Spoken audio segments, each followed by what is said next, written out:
Check करूंगा मैं और Ubisoft yeah, Connect that will करके be कुछ आ रहा quite है great, I would say. Quite fun Excellent. also. This is a pretty Server close crash, match. bro. Yeah, the actually, भाई uh, अभी यार आप only देख has सकते a हो few पासवर्ड और points आईडी तो ahead, मैं शो नहीं कर so सकता I like it. दोबारा Thanks से for मैं recruiting these face folks cam पे आ जाता हूँ into the action और here password email to, ID to अपना give मैं us a डाल look दूँ, at ठीक है some भाई, real मेरे भाई some real shank speedy, side real tight होगा। turns. Yeah, you मतलब can see आज तो how मौसम भी good अच्छा they है are नहीं by, तो by मतलब their drifts क्या ही and, होने and का हाल मतलब how गर्मी well से। they know the maps, obviously, since they've been playing the alpha अभी for मैं लॉगिन कर रहा हूँ I think guys a bit more than two or 3 months now. So they're getting used to the game and और भाई हो Yeah, जाए तो they're अच्छा ही playing है really good Yo, compared to Texas what Gaming. we do.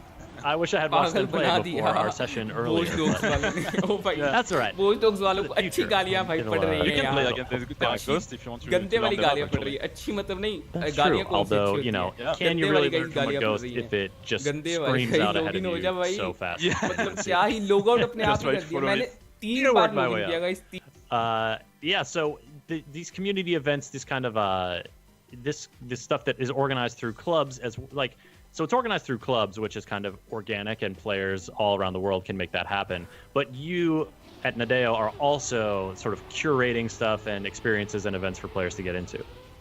Yeah, what we try to do is to have a mix of community event, where basically we have players organizing event. That's something that is there for more than 14 years now on Trackmania, so we love to see that. We love to see community creating content on our game. We also organize ourselves, our events through the Grand League, the Daily Cups, the Nations League, and things like that. So it's kind of a mix of trying to get content for every kind of players, and also a way to be able to create content and events, whether you're a great player or just want to have fun with your friends. Nice. Wow. The time separating the top finishes. That's really great, and that's really fast. Is very, very tight here as we move on to, I believe, our fourth and final map of this competitive section. And it's still really close. All right, folks, it's down to the wire. Omar, still believing in your racer Shorty out there? Yeah, I think he's first. So I mean, yeah, still came in confident. first that race. Yeah, and that's a great map. Everything can happen there. So might be someone taking Shorty. Do you like that kind of map where, I mean, it's exciting, right? Because like dramatic stuff can happen, but also it's a little scary. Like you can just fly off the track and like, well, lose I guess, everything. It's all gone. you can go from first to last just basically by doing one mistake and one short mistake. So that's pretty exciting for the spectators. It's not that fun for the players, obviously, because you don't want to lose everything on one turn. But yeah, that's how you handle pressure on Trackmania. Yeah, at some point, like, fun becomes like, oh, it's the thrill. You're risking a lot more for the bigger payoff, right? Yeah. What do you call this kind of road surface here that's like a hill in the middle? I was trying to figure this out earlier. You can feel the positive vibes coming from you. You can see the slow motion vlog there. Just quite fun also to watch. And he's finishing first. Great. There he goes. I got it. It looks like Omar backed the right racer. I got it. It looks like Omar backed the right racer. Shorty coming in with a victory. And Omar, thank you so much for talking about competitive Trackmania. Anything else you want to mention before we wrap it up? Well, obviously, thank you for having me, and thanks to the players for playing this competition. Thanks to all the closed alpha players we had, because they help us truly to make this game better, and we're pretty happy with the Trackmania we have right now. So yeah, just play Trackmania, it's free, and have fun on it. I'm pretty sure you'll have, and yeah, that's it. All right, Omar, thank you so much. Trackmania, folks, it's out now on Epic Games Store and Uplay. Go ahead and download it. Get in there and get racing. Now, our time with Trackmania is coming to a close, and it's on to the next show. Ubisoft Forward pre-show is starting momentarily. We're going to take a look at Ghost Recon Breakpoint, The Crew 2, Trials Rising, new stuff coming from all these games. You're not going to want to miss it. And then when the countdown timer hits 0, it's Ubisoft Forward, the big showcase of the latest and greatest upcoming games from Ubisoft, followed by an in-depth look at Assassin's Creed Valhalla. We got a lot more in store for you, so let's go ahead and throw it over to Kat. Thank you, Chris, and hello, everyone, and welcome to the Ubisoft Forward pre-show. The main event will be starting in just 30 minutes and will feature news from our unreleased games, including Watch Dogs Legion, Assassin's Creed Valhalla, Hyperscape, and more. Now to warm up, we have 30 minutes of updates from the games you're already playing, like Ghost Recon Breakpoint, Trials Rising, and The Crew 2, as well as some exclusive behind the scenes so you can get to know us a little better. So let's kickstart this pre-show with an update from Just Dance 2020.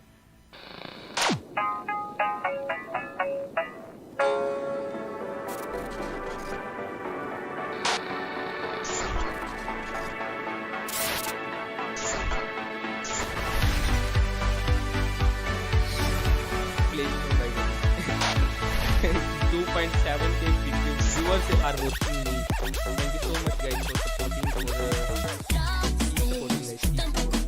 अभी दोबारा से भाई हो जा, मैं हाथ जोड़ रहा हूँ तेरे, कनेक्ट हो गया भाई, कनेक्ट हो गया भाई, क्या ही हो गया ब्रो, मेरा हो गया ऑन यूप्ले तो ब्रो मेरा I will try again and again claim that. अरे भाई मेरा तो यूट्यूब तो आपको दिखाता हूँ मैं, और दोबारा से मैं गेम कैप्चर पे जाता हूँ और आप देख सकते हो गाइस अभी मेरा नीचे खुलने का नाम नहीं ले रहा है यूप्ले लॉन्चर है। अरे खुल जा भाई, मेरे को मतलब गुस्सा क्या ही चढ़ा रहा है यार, इतना अच्छा इंटरनेट होने के बावजूद इतने नखरे कर रहा है तू। जरूरी है पूरा देखना। अरे bro, if you're a Just Dance fan and want to win some cool swag, head over to the Just Dance website for all the details. For our next segment, we have something a little different than what we usually do. A few years ago, Ubisoft created the Ubisoft Entrepreneurs Lab and the Open Innovation Accelerator. This allowed us to create partnerships and synergies with indie studios from across the industry.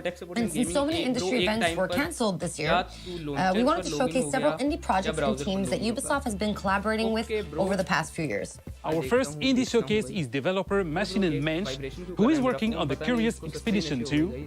Let's hear more from the team behind the game. Hi, my name is Masha and I'm a game designer at Machine Mensch. Machine Mensch is a small and diverse indie game studio with 8 wonderful employees based here in Berlin. Our connection with Ubisoft came through respect, which we much appreciated. We're working on the Curious Expedition 2, which is the sequel to our expedition simulation game. This time, the game is set in Paris in 1899, during the World Expo when the Eiffel Tower was built. But more importantly, you will be traveling to these mysterious islands, you will be interacting with unknown tribes, fight dangerous beasts, find many secrets. Thanks to our procedure technology, every time you play, it's a new world, new characters, and a new storyline that you shape with each of your interactions until it becomes really your own unique adventure. अरे भले ही मैं ना कर पाऊँ पर आपको मैं जरूर से करवा दूंगा। मजाक कर रहा हूँ भाई, अपन भी करेंगे अगर Ubisoft वालों ने साथ दिया तो। ठीक है? And we will have more indie guests coming up later in the pre-show, so stick around. Now, a while ago, Ubisoft released its very first live-action TV show on Apple TV+, and it's a comedy about making video games called Mythic Quest Raven's Banquet. And to keep the show authentic, Ubisoft's Red Storm Studio went above and beyond by creating a playable sandbox for the game that is actually featured in the show. So now let's head behind the scenes for an exclusive look. This is the home of Clancy. Okay, it's very Clancy-esque. Yes. I get it. All right, now I'm starting to understand. I too keep all my awards at the front of my office. It's entirely empty.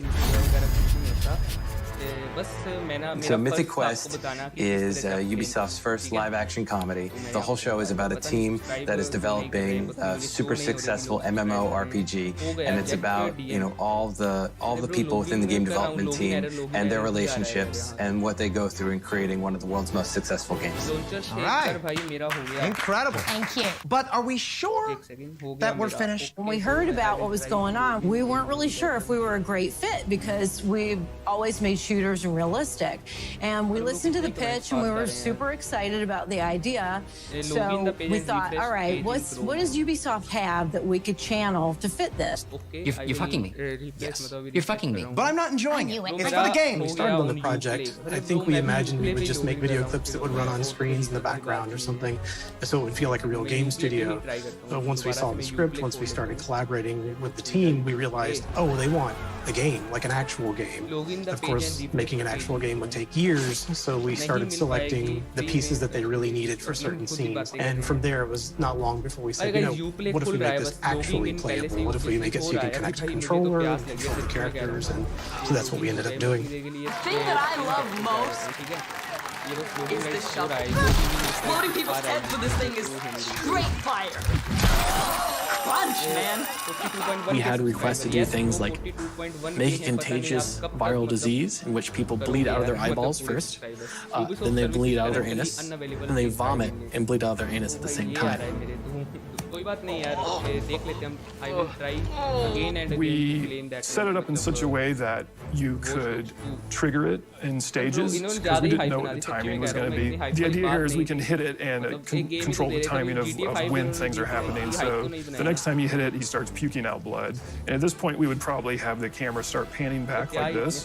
And then you can hit the button again, and you can see the blood ocean itself has started coming in. And so now they're all bleeding out of the back end as well. And then the final is just everybody exploding in bloody gore. And then this was Keith's idea. He wanted the skulls coming up and bobbing up and down in the water. So. David, can we actually make this quick? I've got a lot of work to do, stripping Blood Ocean out of everything. Yeah. Releasing a disease in the game right before a global pandemic was not a great look. Today was the first time we showed Mythic Quest Raven's Banquet to an audience. I've never seen it with more than 6 or 7 people in a room. And so I wanted to make sure that we gave them an opportunity to hopefully recognize that this is a giant love letter to them, to the industry itself.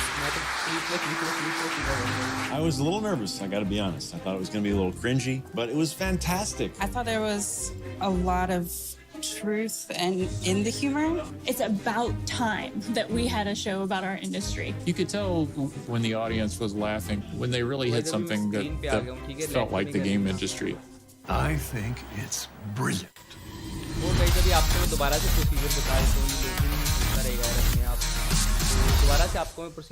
All right, so if you have not yet seen it, the first season of Mythic Quest Raven's Banquet is available right now on Apple TV+, and a full version of this making of will be coming out over the next few days.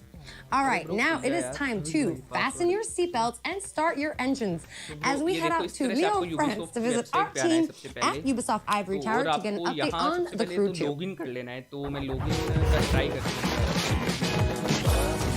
Hi everyone, and welcome to The Crew 2 at Ubisoft Forward. My name's James Reese, I'm a community developer here at Ivory Tower, and I'll be your host for this quick glimpse into all the exciting things we have going on over the next few weeks. It's been 2 years already since launch, with 6 major updates and hundreds of vehicles under our belt. And our latest update, Summer in Hollywood, only went live a few days ago. Let's have a look.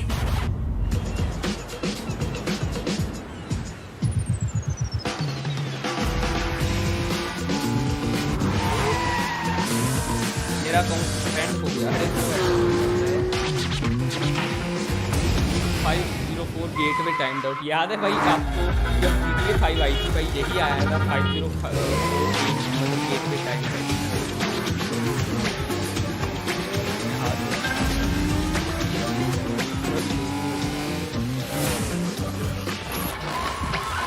Phone से कर लो मेरे bro को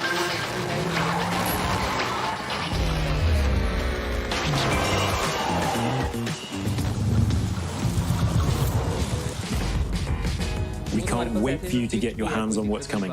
There have been a few speed bumps along the way, but over the past 2 years, you, the community, have made The Crew 2 a motorsports playground where all players are welcome and where anything is possible.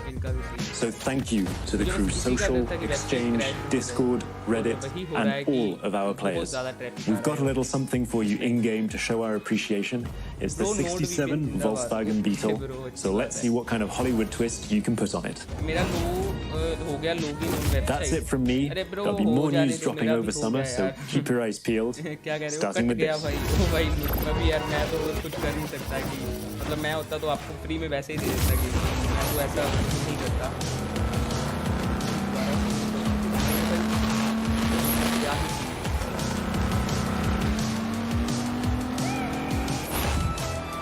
वो तो है कैसे वैसे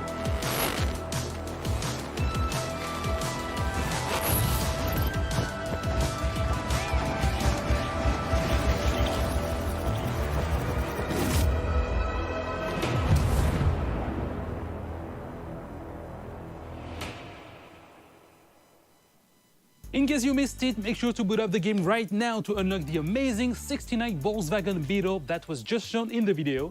And stay tuned in the near future for more info about Year 3 of The Crew 2. Our next video is from our second indie guest, Bossa Studios, who will be injecting a delirious dose of fun with Surgeon Simulator 2. Enjoy!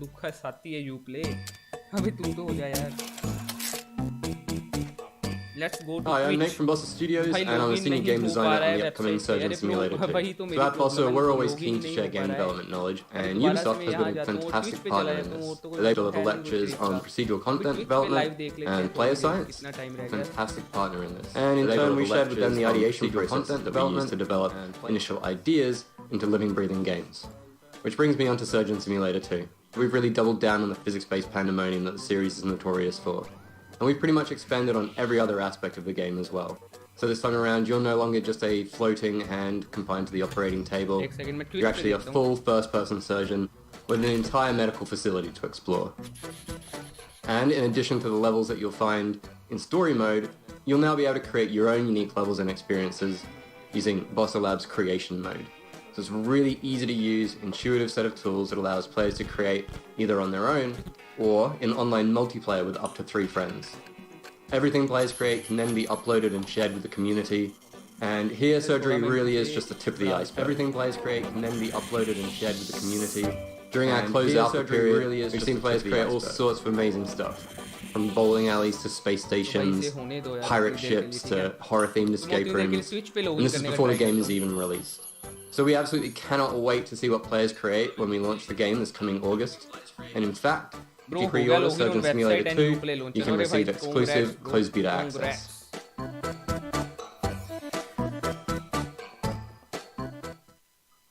So for those of you who are just joining us, you are watching the pre-show, and Ubisoft Forward will start once the countdown on your screen reaches 0.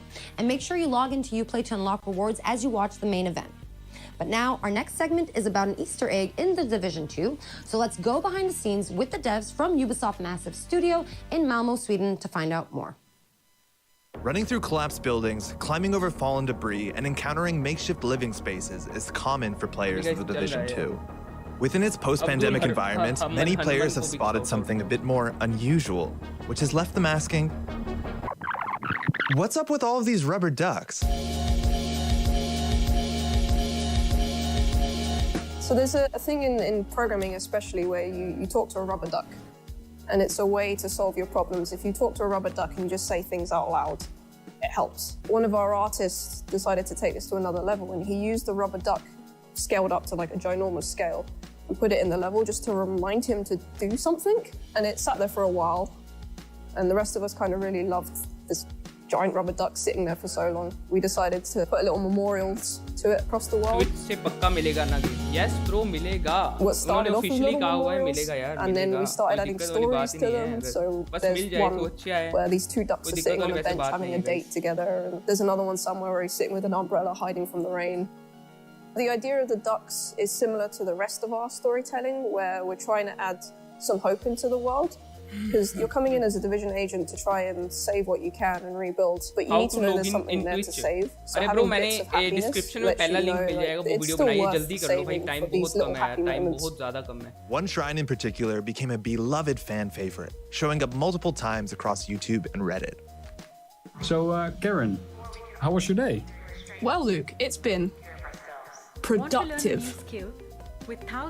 So the origin story of Productive, one of our level designers did an amazing pun one day, and we decided to make a graffiti out of it and put it in the game, and it became like a duck shrine, and players started finding it and wondering where it came from. We've been finding these rubber duckies all over the map. It says here on the wall in graffiti, Productive, and there's a large rubber ducky, bigger than all the other ones we found, and he's got bottles of booze all around him. Not only that, but he has a couple soldier duckies guarding a parrot in a cage. But there's more just like this in the Division 2. What's really great about our community is they come together. They find a common thing that they want to develop or find or get unlocked, and they just put time and effort into it. We don't put them in easy to find places. So that means players are genuinely, hopefully enjoying just exploring the environment and finding all these little Easter eggs we've hidden around. And also not the Easter eggs, just the main part of the game and all the storytelling we put into it. I haven't found all of them. I don't know exactly how many there are, but they haven't found all of the ducks yet. Encouraged by the community's response to the ducks, developers recently hid another secret in the game and made it the focal point of an all-new community challenge. We actually put Tommy the Teddy Bear into the game. So Tommy the Teddy Bear is a trauma teddy mentioned in a lot of lore, but the bear itself actually was not in the game. With episode 3, we put a bunch of them into the world, actually opened up an Easter egg hunt for him specifically. It's a nice little exciting moment when you kind of open Reddit and you see someone's found the thing that you kind of just snuck in under the radar and no one really knows about it. And some of the players are really clever. There's some hard Easter eggs that some of the level designers and gameplay designers have put in, and people have managed to solve it with no help whatsoever. Gamers are smart. So now that you know, be on the lookout for both the ducks and teddy bears next time you boot up The Division 2. We now have our final indie guest, Thunder Lotus Games, who were the 2017 winner of the indie series that took place in Montreal. So let's find out more about the beautiful coziness of Spiritfarer in this next video. Hey everybody, I'm Rodrigue, marketeer at Thunder Lotus.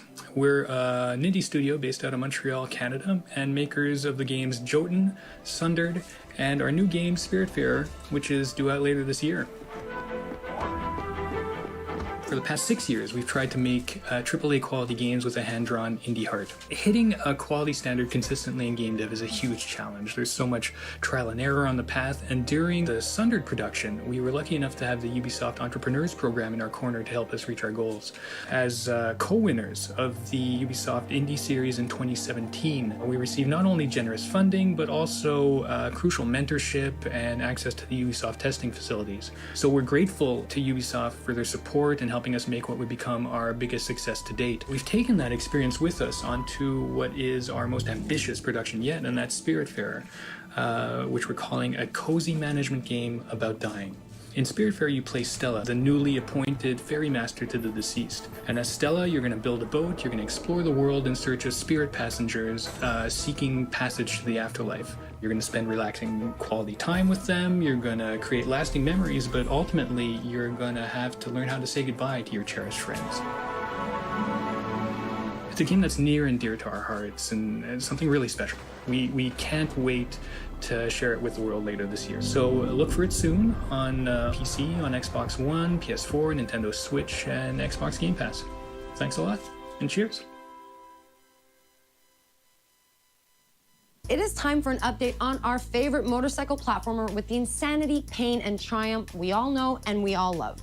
Trials Rising came out last year, but I think the team from our Red Link studio in Helsinki has a little surprise coming to the game for the fans of the franchise. So let's take a look. Swear you'll be the death of me!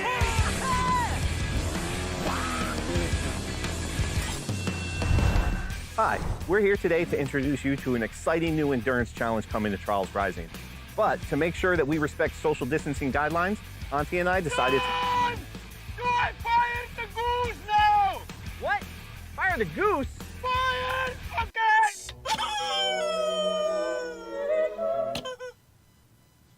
Okay! Okay.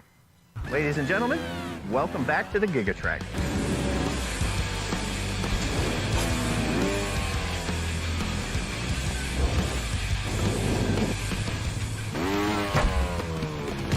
Far from a remake of the classic track from Trials Evolution, this is an all-new journey across the world of Trials Rising, in by far the longest track that we've ever put in a trial. Did you tell him it's the longest track ever? Yeah, I'm telling them that! By far the longest track we've ever put in a Trials game. The Gigatrack will take you across many different environments, from the iconic... Environment! Tell them about environment! Please! Yeah, I was just... Maybe you want to tell them. The Gigatrack is like life. It starts and it ends and it's long. Depends how you enjoy it. And also one secret thing. 4 tells transfer to 1.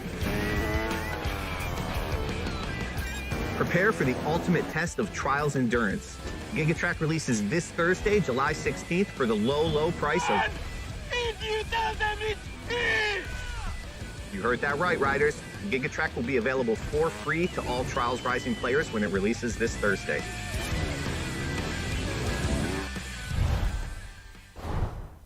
You heard that right, the Gigatrack is coming to the game and it will be the longest, most insane track in Trials history, and it will be free for all Trials Rising players. Now for our last game update, the Ghost Recon Breakpoint team is ready to share some details on their upcoming updates. AI teammates are coming to the game. Let's have a look at the trailer. The time has come. AI teammates are back in Ghost Recon Breakpoint. And for all solo players, they're gonna be a game changer.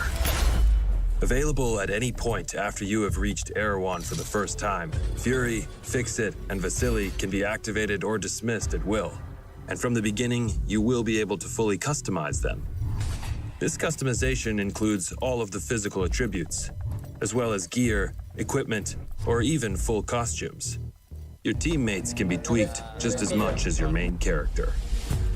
Just like Nomad, your teammates will adapt and react to the world of Aroa and its environments, and they will always follow your own behavior. If you decide to go stealth, they will equip silencers and crouch, or go prone when possible. But if you decide to go loud and open fire, they will stick by your side. When deployed, you can issue different orders to your teammates through the order wheel. There are 4 different orders you can give to your teammates. You can tell them to regroup on your location, to hold their current position, to go to a specific location, and to open fire on nearby enemies. These orders can be given at any time, even through your binoculars and drone. Once they approach potential threats, the teammates will notify you and mark them automatically. Got a hostile. With a good look at your enemies, you will be able to set up a sync shot where each of your teammates picks a target. You can even link it to your 3 sync shot drones for a simultaneous 7-target takedown. The teammates have weapons equipped at all times, a versatile assault rifle to accommodate all situations, and a primary weapon that you will be able to fine-tune. Indeed, apart from mark upgrades and passive bonuses, the full gunsmith is accessible to your teammates, and their weapon of choice will have a direct effect on the battleground. Depending on the type of weapon they have equipped, the teammates will adapt their engagement distance and rate of fire, from close-distance shotgun wielding all the way to long-distance sniper shots. Of course, if you get taken down, your teammates' priority will be to try and rescue you. To achieve that, they will first focus their fire on the surrounding enemies before getting to you. And they will expect the same from you, especially as you will be able to carry them to safety if the situation requires it. Finally, the teammates will also be your best allies in any vehicle, especially on the road and during high-stake pursuits. The teammates will be available for all solo Ghost Recon Breakpoint players on July 15th, and we cannot wait to see your reactions. We'll see you on the battlefield, Ghosts.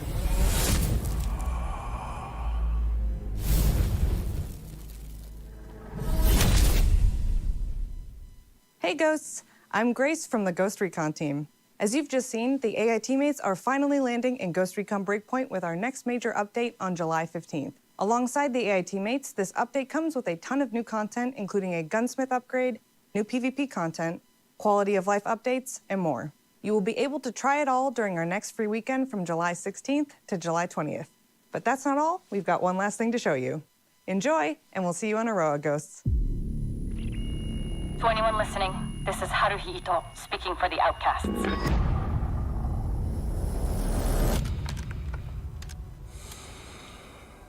We stand against Sentinel's illegal occupation of Aroa. We call on all of Aroa to join us. Separated, Sentinel wins. But united, we cannot be defeated.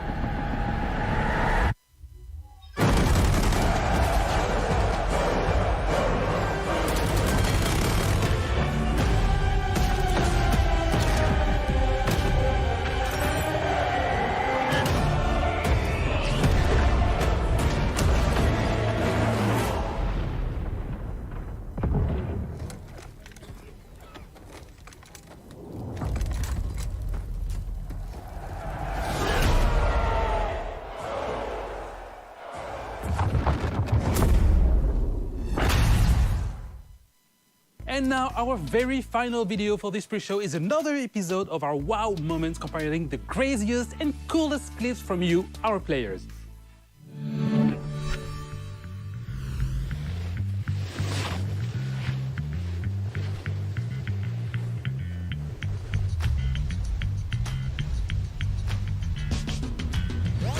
Anyone else want to try to do better than that?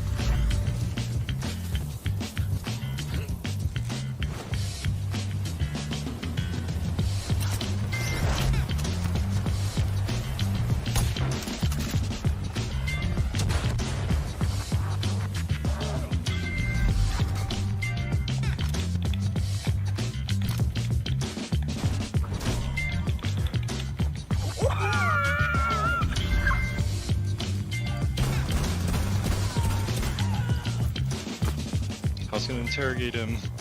Oh, you can interrogate this guy though. Oh, okay.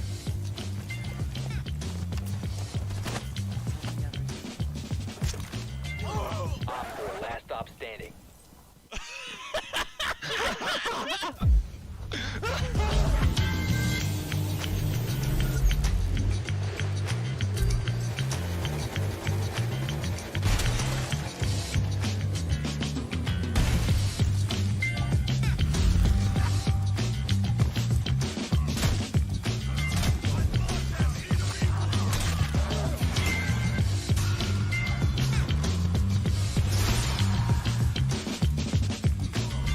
So there's a line that people want me to yell, but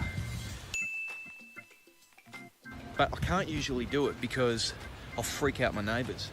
But as you can see, I'm at the Crashing Ocean Beach and there's no one too close, so...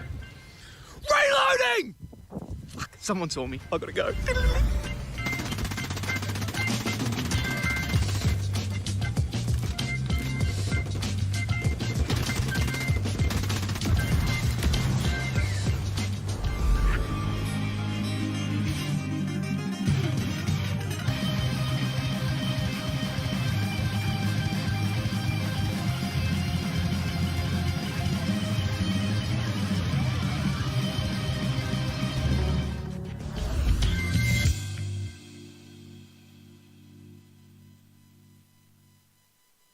If you also have amazing gameplay segments you captured from our games, spread the joy and submit them on the link displayed on your screen right now. All right, guys, it is time for us to wrap up this pre-show. Don't forget to stay tuned for our post-show featuring a deep dive into the world of Assassin's Creed Valhalla. Thanks a lot for watching this pre-show and enjoy Ubisoft Forward.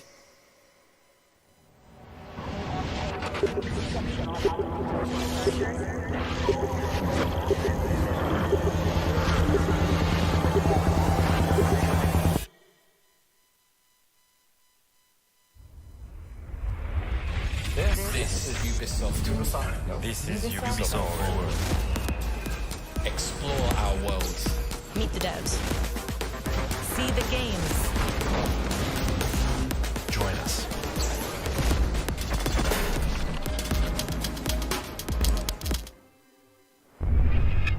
Hi everyone, I'm Neelam Kumar and I'm very excited to be co-hosting the first Ubisoft Forward with the talented Yusuf Mageed. Today's show is all about getting up close and in-depth with all the exciting games we have in production here at Ubisoft. I'm Yusuf, but there's no time to waste. So let's head straight for the streets of futuristic London and see what the hackers of DedSec are getting into.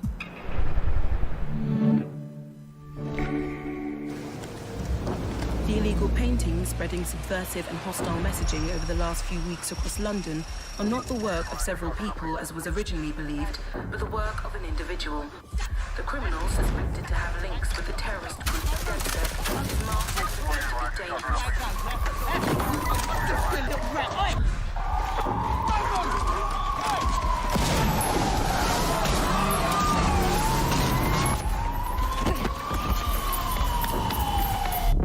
Authorities recommend not to approach the individual.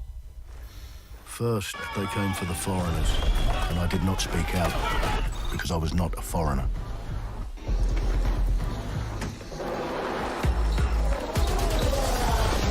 Then, they came for the protesters, and I did not speak out, because I was not a protester.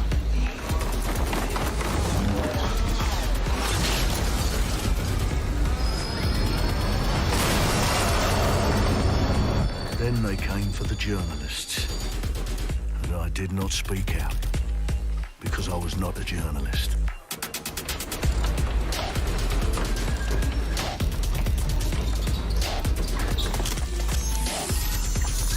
And then they came for street artists, and I did not speak out,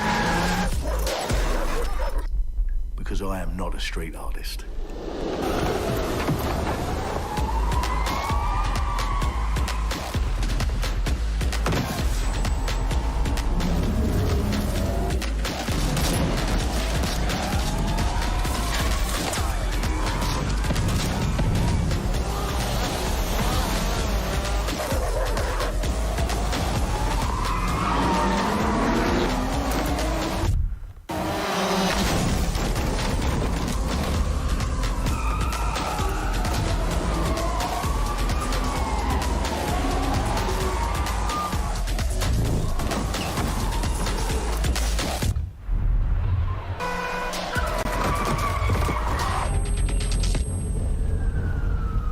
And I realised that eventually they'd come for me, and there would be no one left to speak for me.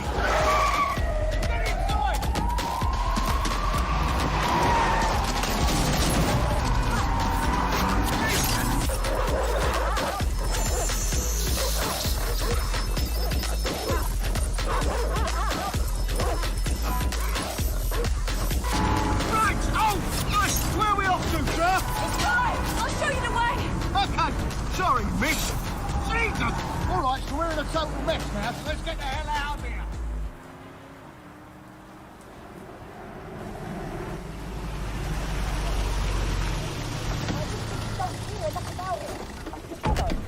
And there's nothing more debilitating than that. Right. This way, not to be able to do what you're passionate about. After a long night, London is in chaos. The main arteries through the city are blocked. Hundreds of heavily armed Albion... Well, well, well. Welcome to the Resistance.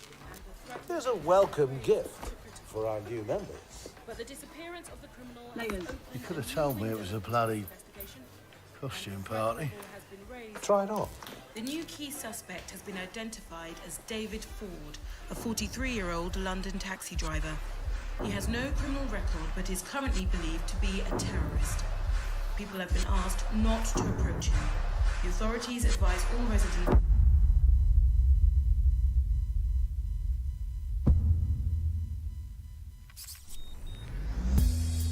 I'm Clint Hawking. Clint has been a longtime creative force here at Ubisoft, and now he's bringing this vision to Watch Dogs Legion.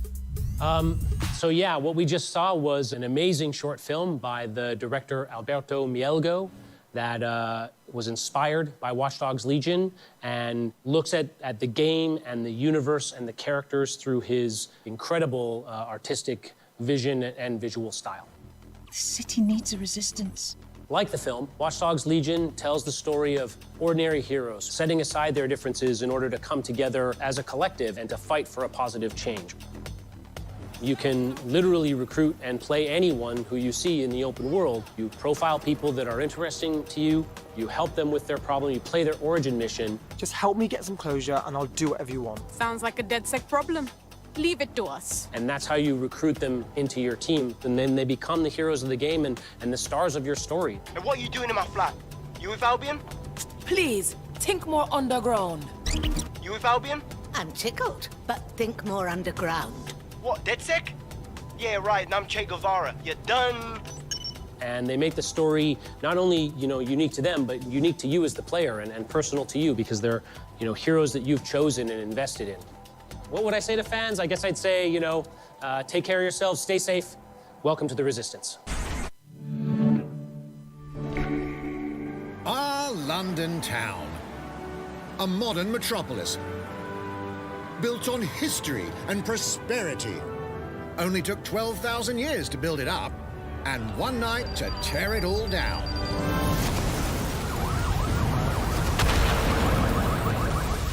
Oh my God. Listen up. Get all your units to move in and lock down the city. With London under attack by a mysterious terrorist, the government turns to a private military company called Albion to keep everyone safe. What could possibly go wrong? Ladies and gentlemen, Mr. Nigel Cass, CEO of Albion. He's kindly stepped up to establish order. Understand this. I will not allow anyone, not even myself, to jeopardize this. He will stop at nothing to permanently control the city. London will be the first city in the world to be made truly safe. Nigel's not the only opportunist who's taken a liking to this fair city. Meet Mary Kelly, head of the most powerful crime syndicate in London. Be sure and spread the word. She and her goons are using the dark web to sell everything from party pills to people. This microchip is scary, I know, but I got to keep tracks on my merchandise, don't I? You made me a slave. You do not want to ruffle her feathers. With the city out on its arse, it now falls on you to build a resistance and take back London. everyone. Faces on, guns out.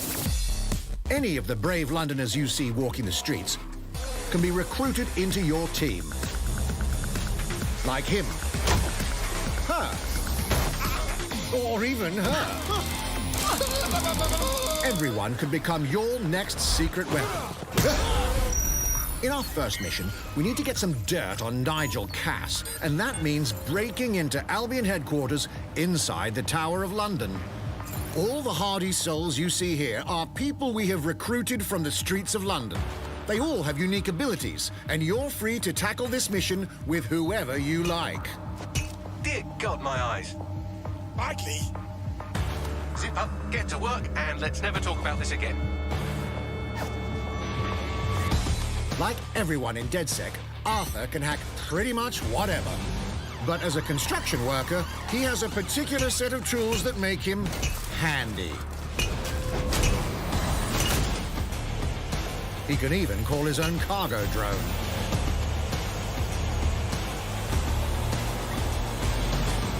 Perfect for gate crashing, when you're not invited. And who needs a regular old gun when you have a bloody nail gun? Come in, you soidoid shitboy.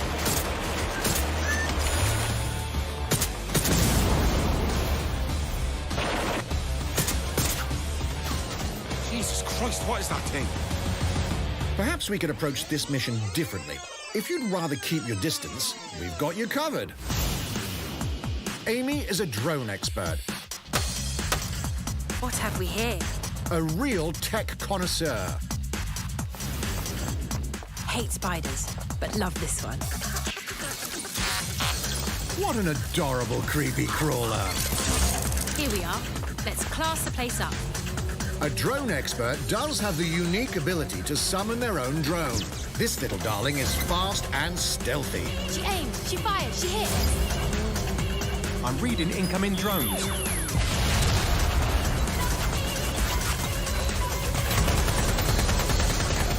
She can also hack enemy drones, turning the tide in her favor. And if you are not into direct confrontation, there are more ways than one to get the job done. Recruiting an Albion officer like Brielle here might be challenging, but it'll get you inside restricted Albion areas. Don't mind me, just doing recon for a bunch of insurgents. However, do anything suspicious and she'll probably wind up with a bullet in the back of her head. You've been approved for entry.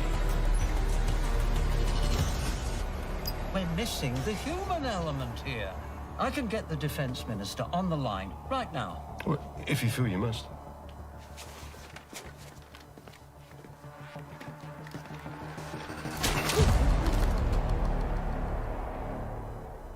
Criminals running our streets, illegals threatening our families, the police commissioner himself, assassinated by terrorists. Well, that seems to be enough evidence.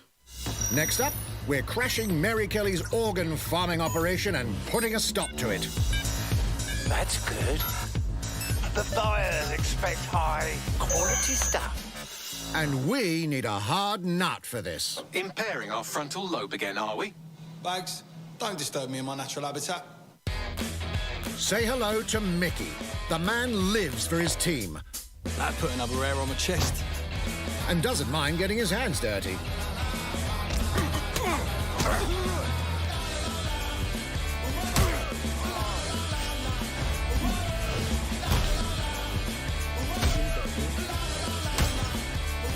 He does have a slight drinking problem. And he's passed out. We'll come back to him. You know what? Let's go with someone a bit more professional. Finding my Nord is more than a quest. I don't want to live someone else's life or someone's definition of what my life should be. It's almost crass to call him a hitman.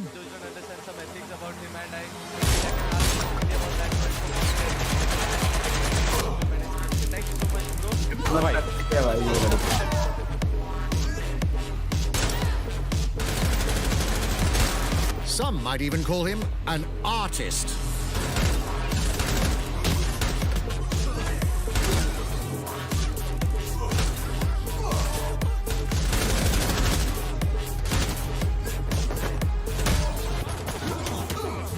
Here's the bastard responsible. Done and dusted. Not bad if I do say so, innit? Not everyone in London is a legendary assassin or a super spy, but everyone can be a hero.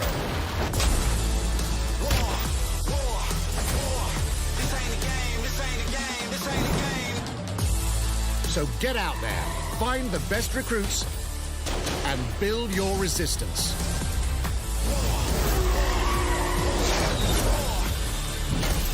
It's time to take back London.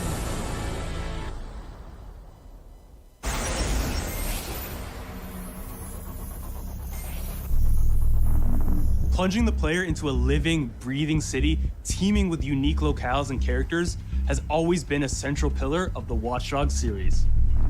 So what goes into building those worlds? Here's Amanda Munt to tell us more.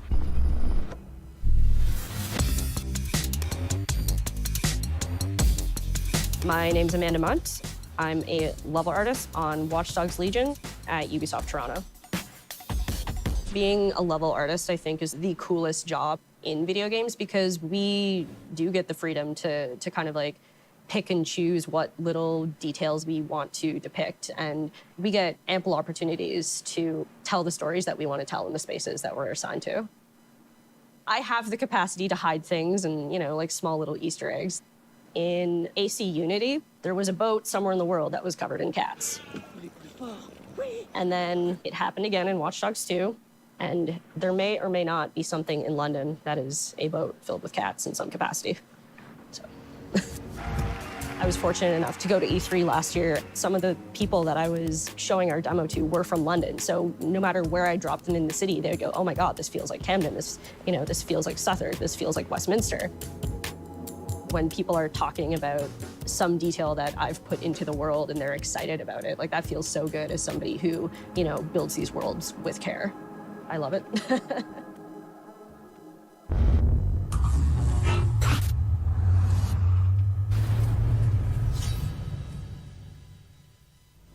And now some news for Brawlhalla fans.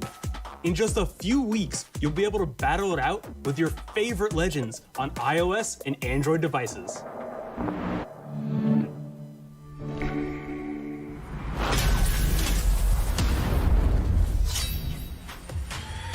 Three, two, one, brawl!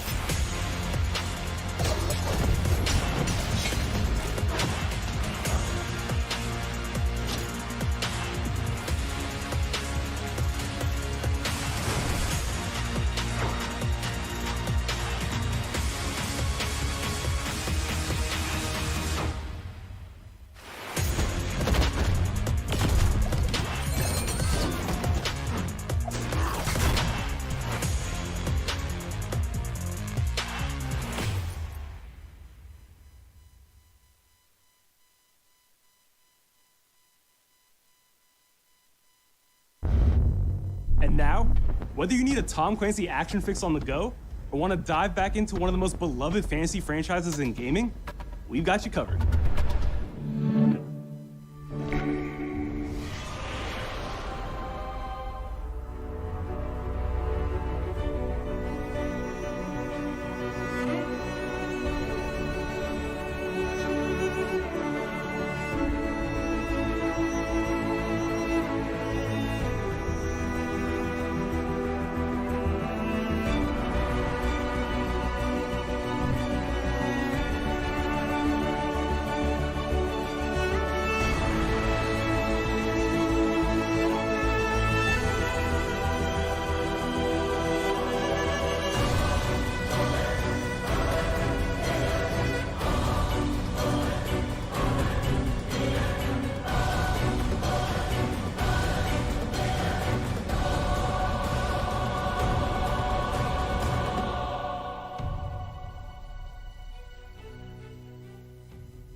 Target is being held on the ground floor.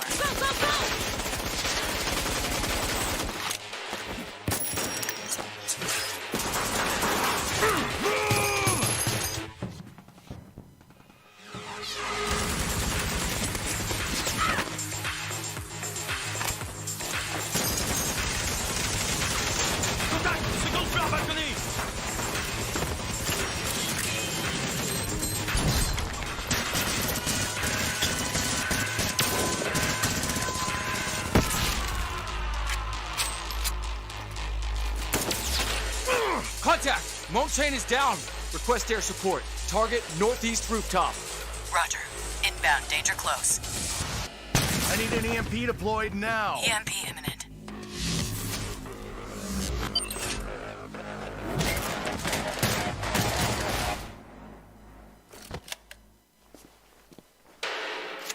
Get back in your cell!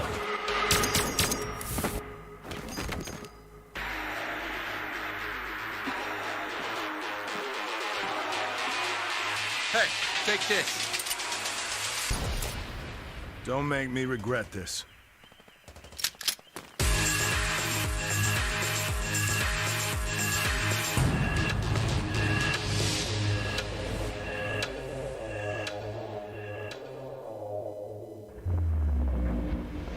Speaking of Tom Clancy, it's been 5 years since Rainbow Six Siege first launched, and the community has never been stronger.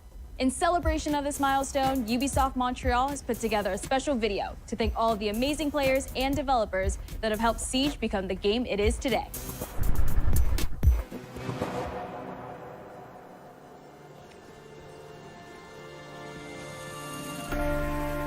In December 2015, a small team released Rainbow Six Siege. A game built on a strong vision, creativity, competitiveness, and team play. Pour le joueur, le 1er décembre, c'est un début, mais pour nous aussi. Il faut tout de suite s'engager et dire aux joueurs, ce jeu est installé, tu peux t'y installer aussi, et nous serons là. That original vision was quickly adopted by our passionate community, propelling it to a whole new level. I got it! This is such a special moment, and being at 1 year anniversary of Rainbow Six now, game being stronger than ever, more players today than we had in the past, it means the world to us. But we also had our share of challenges. Health that touches upon subjects like matchmaking, connectivity, all those aspects are absolutely critical to the experience of the player. Through it all, we're always driven by you, our community, and together, we grow stronger. There is no sequel plan, and we're here for the next 10 years, so expect more Rainbow Six in your life for quite some time. Look at this.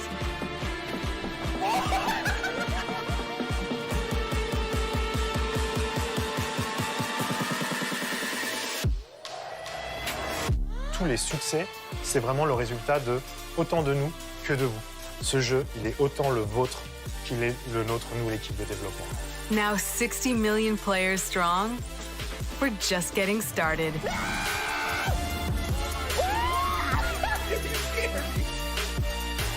From the devs that build the game to the community that plays it, thank you.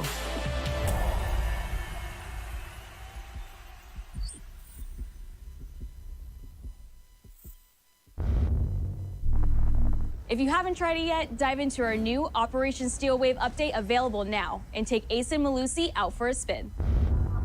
A few days ago, we introduced y'all to a brand new multiplayer shooter. Now, it's time to venture into the hyperscape.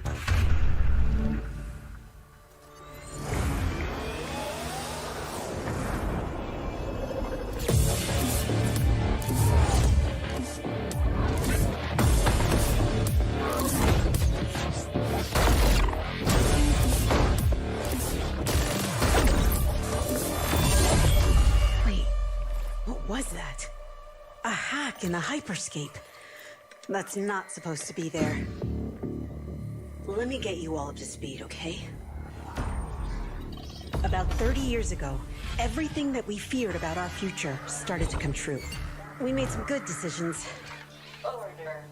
We made some bad decisions. Actually, we made a lot of bad decisions. So, here we are. 10 billion souls living in the crush of the megacities. But the people at Prisma changed everything.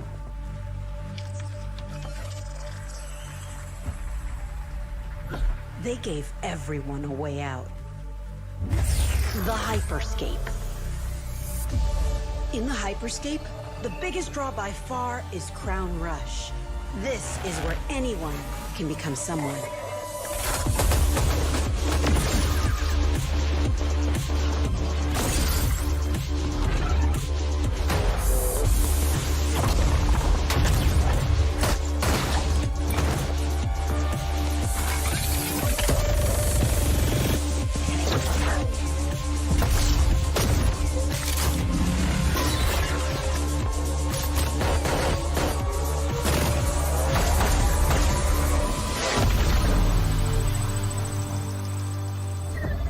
If you get good at Crown Rush, it can change your life. But strange things have been happening lately. Rumors of people getting hurt. Users disappearing from the real world. A darker secret lies at the heart of Hyperscape. And we have to find it. Some of us are searching for a way up. Some of us for a way out. And for others, a new way altogether. That's what brings us to the edge of the future. To the Hyperscape. I'm JC, Creative Director on Hyperscape. JC's work on Far Cry Primal and multiple Prince of Persia titles has established him as a top creative here at Ubisoft. For me, what's exciting is we started building it from scratch. Seeing it grow, adding ideas is really cool. Hello, contender. Welcome to the Hyperscape. The game takes place in 2054. It's in a future where humanity has grown a little darker. One of the companies there, they are launching what's called the Hyperscape, which is a virtual world and the internet of the future. It's the place where everything converges. Within the virtual world, there is a battle royale that takes place in the virtual city of Neo Arcadia.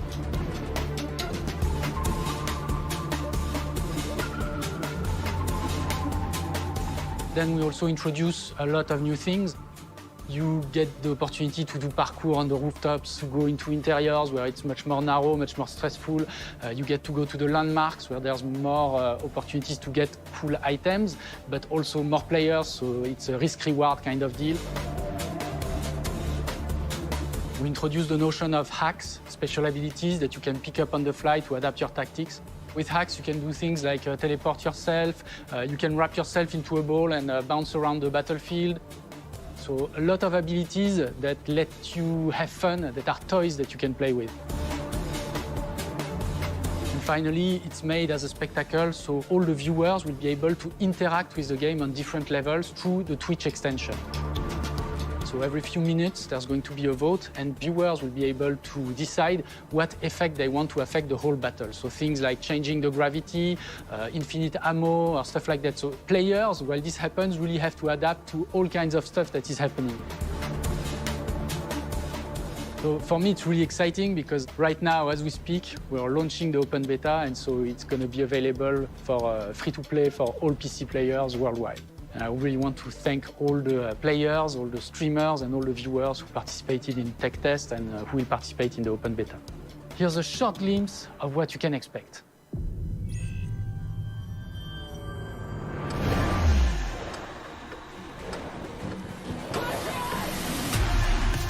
Watch and learn how it's done. Perfecto. Showtime. That's mine. Let's show them what I'm made of. Go time.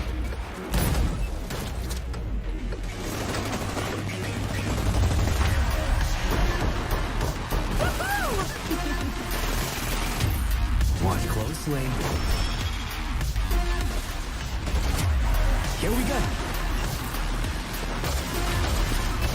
この調子。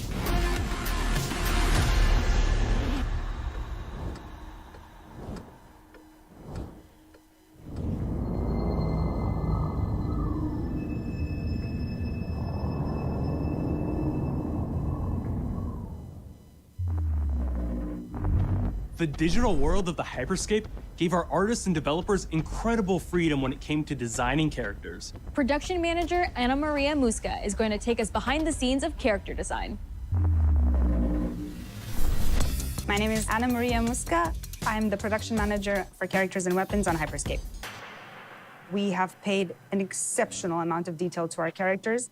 We switch different outfits, different fashion statements, different tattoos, different materials until we see them as real individuals, as real people. So the second you pick a character, you see them in game, you understand what their motivations are and what drives them and what challenges them. This was the first lineup of characters. This is our default base, but even starting from the hair down, everything has been meticulously thought of. Would this person actually like this type of outfit? Would this person enjoy the type of tattoos that we're putting on them? Will they actually like to be in this body? Each season, we plan to produce new outfits for these characters. So we're hoping some of our players are gonna see the effort and maybe even correlate some of the accessories to what's gonna happen in the game. We're very excited to see it in people's hands. As we move into the next generation of gaming, Ubisoft has been working closely with console makers to take advantage of all the extraordinary capabilities these new consoles will offer. Now we have a special guest to tell us a little more. Hey everyone, Phil Spencer from Xbox. With Watch Dogs Legion, Ubisoft is supporting smart delivery. So you will get the absolute best version of the game on any version of Xbox you're playing on. On Series X, you'll get to take advantage of the amazing work the team has done with DirectX ray tracing to create an absolutely immersive version of London like you've never seen before. Ubisoft has a unique ability to create immersive worlds, setting a new bar that continues to drive our industry forward. I'm a huge fan of Assassin's Creed. I love the time I've spent exploring the world in Assassin's Creed Odyssey, and I can't wait for you to see the gameplay from Assassin's Creed Valhalla that's coming up now. All right, we know you've been waiting to hear more about this game since it was announced back in April. And now it's time for a deep dive into the world of Vikings. My name is Julien Laferrière, and I'm the producer of Assassin's Creed Valhalla. So a couple of weeks ago, we announced Assassin's Creed Valhalla, and the reaction from the fans was just amazing. The time period of Vikings is really, really inspiring. When we did our research, we found that, they were not mindless barbarians. Vikings were actually farmers trying to find new lands for them to settle. And so they had really human motivations. So for us to have this opportunity to tell kind of the real story about Vikings and kind of separate ourselves from the myths and the folklore is really something that drove us to make this game. The team went to Norway and England to take the same roads that the Vikings did, to really experience what it meant to be a Viking at that time. And then leaving Norway, which is barren but majestic, and just coming by boat in England and see those rolling green hills full of sheep, full of life, is just this moment that most likely the Vikings felt as well. You need to see this land of opportunity. And this is exactly the feeling we want players to experience in this game. It is a personal adventure, it is the story of Eivor, a Viking chieftain. Eivor is either a male or a female. You decide when you start the game. They will have to leave Norway to settle in England because you just can't live in Norway anymore. There's too much political pressure, no resources available.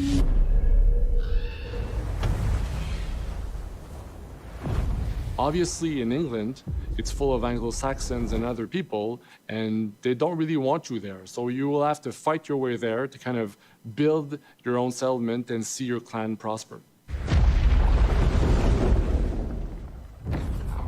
Vikings were brutal warriors. Shields! And the fact that they were mastering a lot of weapons coming from the medieval times really inspired us to kind of revamp the fight system, to leverage the brutality and the intensity of Viking combat. Vikings were not only fighting face-to-face, they were masters of stealth and deception when needed. They used basically any sort of tactics they could use to win the battle. So we want to portray the full range of combat that you can imagine coming from the Vikings.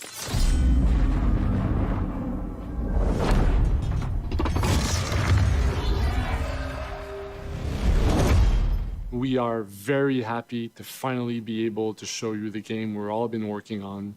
So please enjoy this deep dive into Assassin's Creed Valhalla.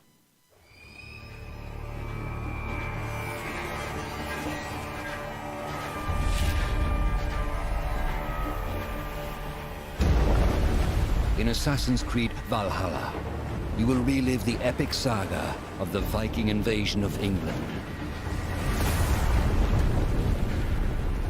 You play as Eivor, a Viking from Norway, who will lead his or her battle-hardened warriors across the North Sea to the British Isles. Eivor is driven by an ambitious goal, to build a thriving Norse settlement in a hostile land. For the good of our clan, it is time we go a Viking. Today we raid, that tomorrow we may build.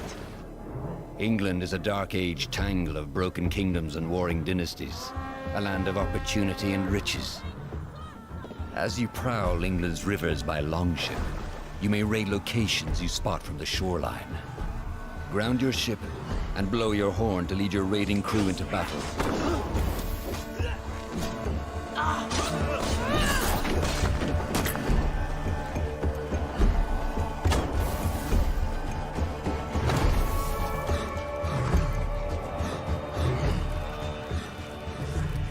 Your crew will assist you on all your raids, fighting enemies, battering down doors, and stealing cargo too heavy for one set of arms. Whatever riches and resources you pillage may be used to develop your settlement, giving you access to useful services, better tools, and new settlers. At the heart of your settlement is the Alliance map. It will serve as a record of the allies you have made, and a guide for future opportunities. The Viking Age was a time of warriors and legends. In Valhalla, you will find the largest variety of enemies ever assembled in an Assassin's Creed game. Every archetype offers a unique challenge. Some will coordinate with their allies for special attacks, while others will use nearby objects to their advantage, including the bodies of fallen warriors. To face these attacks, you must find and exploit your opponent's weaknesses to gain the upper hand. Take the fight to your foes with a host of brutal new combat abilities. Snare them with the Viking harpoon. Pummel them with throwing axes. Incapacitate them with the new stun system to keep them at a distance, or finish them off. Dual wield any two weapons you wish to unleash a deadly combination of attacks. Customize your fighting style as you see fit, and become a legendary Viking warrior.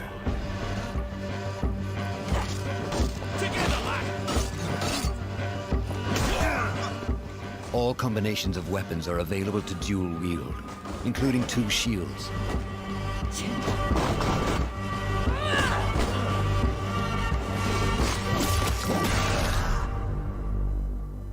Not all situations call for violence. In this new land, a Viking must find a way to adapt. As Eivor is not welcome in England, you may need to outsmart your enemies, avoiding unwanted attention in towns and bustling cities. Use Eivor's hood and cloak to blend with crowds, and slip past watchful eyes, an unseen hunter among the people.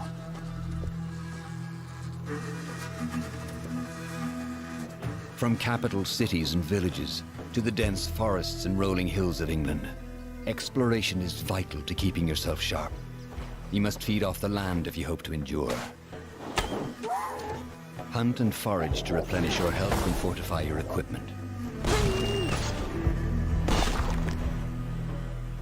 Search pagan temples and Roman ruins for new activities and challenges to strengthen yourself and your settlement. The more you explore, the more of England's secrets you will reveal. Ravens, show no mercy! But as you push deeper into England, the enemy will push back.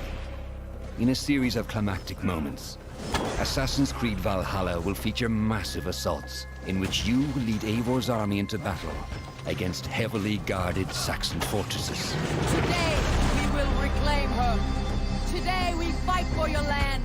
And tomorrow, we rebuild! For East Anglia. Assassin's Creed Valhalla will transport you to wondrous and haunted lands, inspired by Norse myths and England's pagan roots. It will challenge and surprise. Thank you, with unforgettable characters, thrilling triumphs, and tragic losses, giving you the chance to live your own Viking saga.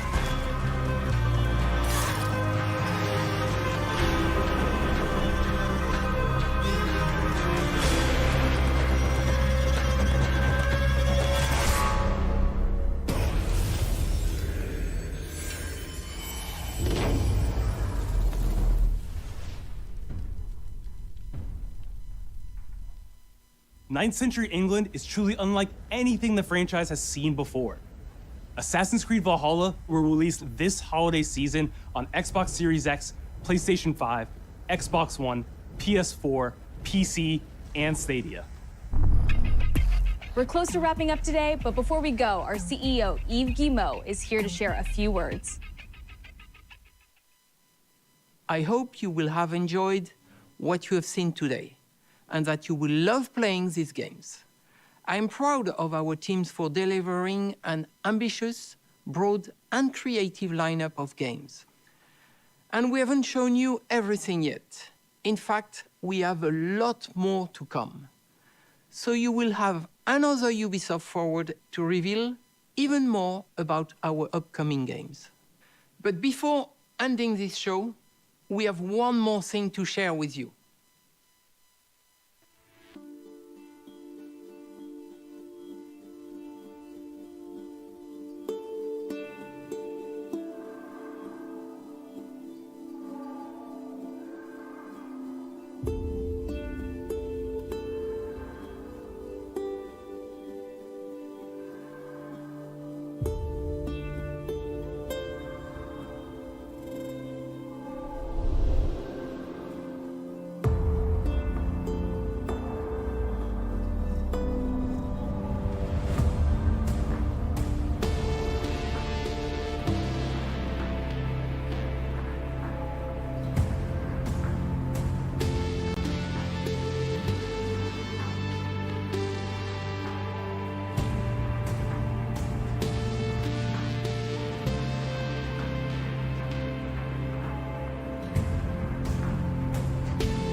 Fuerzas ultrapenetrantes, estamos cansados de los farsantes, de los...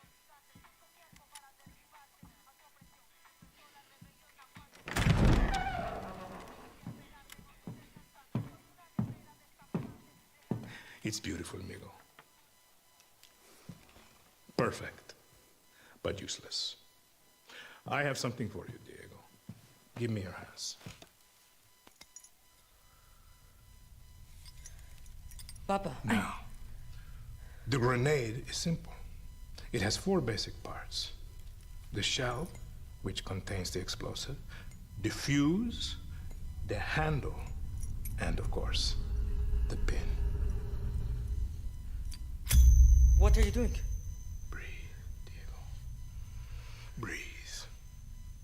The pin simply holds the handle in place. It is only when you let go that this grenade goes boom.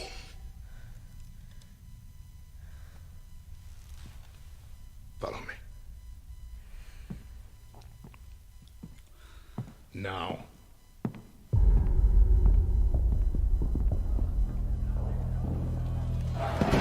I am El Presidente, which means that someday you will be El Presidente.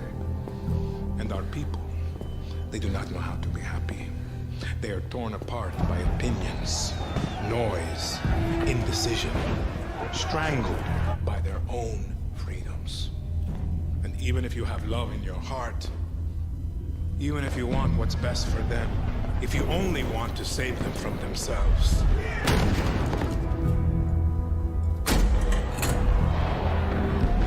they will hate you, Diego. Everything you say, do, believe, will be wrong.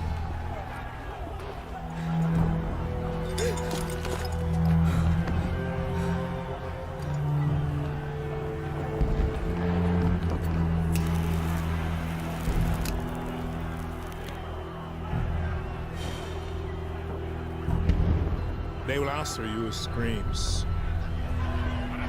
call you evil, a monster, and give you this. So you tell me, are you evil? Are you a monster?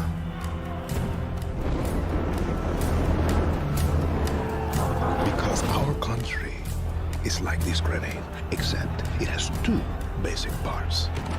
Our people.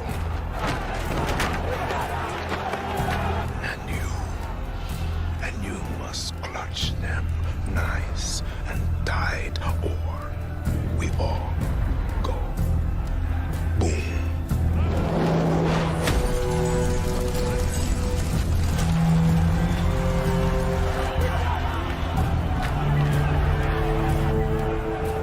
You understand now? Prove it.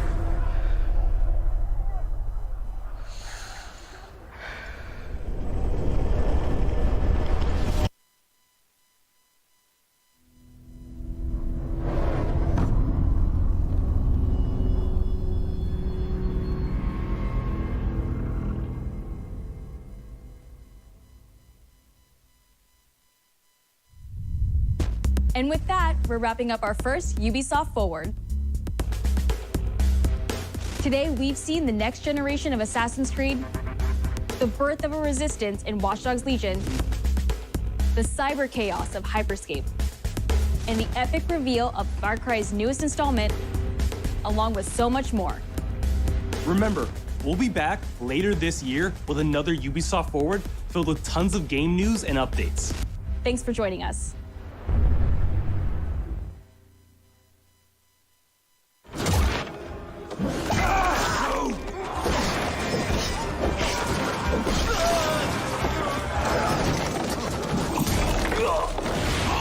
Hey everyone, welcome to the Ubisoft Forward post-show. My name is Yusuf Magid, and this is Assassin's Creed Valhalla. We're going to take a deep dive into about 30 minutes of gameplay, and we're joined by a very special guest here. Hey everyone, this is Philippe Bergeron, otherwise known as Fizz. I am the quest director on Assassin's Creed Valhalla. So Fizz, we're setting up here for what looks like an epic encounter. Tell us exactly what's going on here. Yeah, so here we're midway through the quest that we're showing for Ubisoft Forward. Here we're looking at the assault of Berg Castle. So these are big moments that usually sort of culminate at the end of the story. And so here Eivor, our Viking raider, is taking a group of raiders and Fyrds into Berg Castle to go and take down Rued and his clan. So who exactly is Rued, and why does Eivor sort of want to pick a fight with him? Basically, Rued comes into play about halfway through this story arc, where at the beginning of the arc, this is something that happens before, Rued basically caused a lot of turmoil within the territory, and Oswald, who's the sort of elderman to inherit this territory, needs your help to take him down. Oswald having just been defeated in a previous quest, and so here this is revenge, but also accomplishing your ultimate goal. So Fizz, as you're talking, we're seeing some of the combat of Valhalla. Can you tell us a little bit about the changes to combat this time around? We wanted to basically add a lot of new mechanics to it. So we added like some dual wielding for the player, like a stun system in there. And we really needed to do this to sort of portray that sort of the brutality that comes with being a Viking in this day and age. So it sort of fits into that, the time and the character.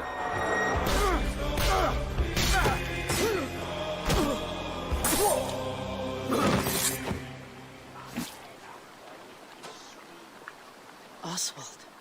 He lives. Oswald lives! Eivor, is that you? Shut your ass, twig spine. Here, Eivor has taken her entire army through the assault, and finally it's revealed that our Elderman, our ally, Oswald, is still alive, and Rued has him captive. So this is what it comes to, Wolfkist? 2 Danes fighting over a filthy Saxon whoreson? If this swine is your prize, come and get him! So now that we've seen that Oswald is alive, we have Rued within our sights. What's the next step here? So the next move for Eivor is to finally face off against Rued. She has her allies, they can take care of the rest of the army. Now it's time to go one-on-one against Rued in one of our boss battles, actually. Your battle is not yet won, Oswald. And it's worth pointing out, actually, that here what we're showing is the player going and facing off against Rued aggressively, but we tend to always have to support a 360-degree approach in these things. So the player could have approached this a little bit more stealthily and gotten at least like a good critical hit on either Rued or his wolf, and so you can play this a little bit more strategically if that's your playstyle. So we're not only fighting Rued here, but also his pet wolf, right? One of my preferred strategies is to eliminate the wolf first, just focus fire on him. It takes at least one opponent out of the combat. Now, Rued will have extra abilities that come into play if you do eliminate his wolf, but I think having one opponent less in the battlefield makes for a good strategy in the whole.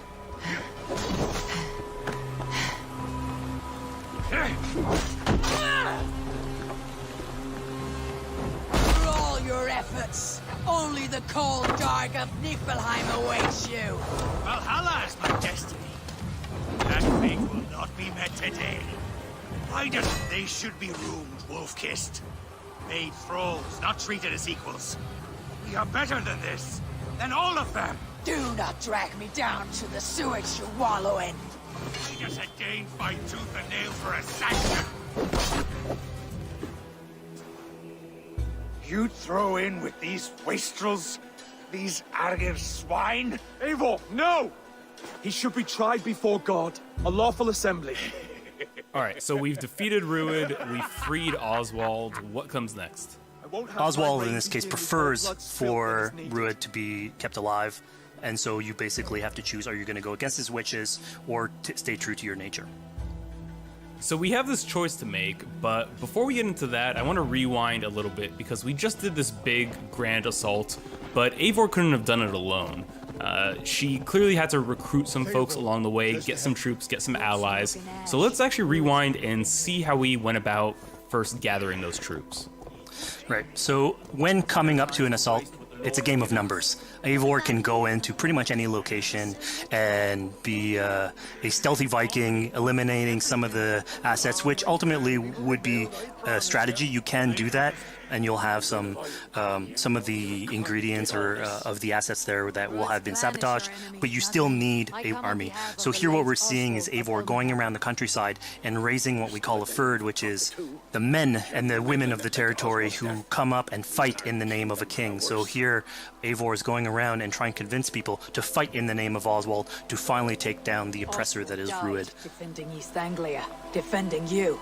Will you not do the same? What? Die in defense of a lost cause? Yeah, so she's really using like the image and like the leadership that Oswald had, what he meant to the people in his name. She's going to recruit these people.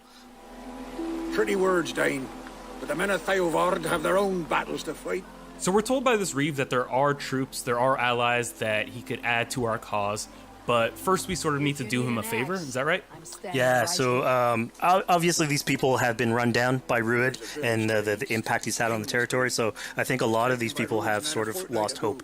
And so you need to show them that there is hope. And so here Eivor is basically helping them take back one of their prized locations by taking a couple men and raiding a nearby township, basically taking it back for the people and showing that there's a reason to continue fighting and then get them on your side.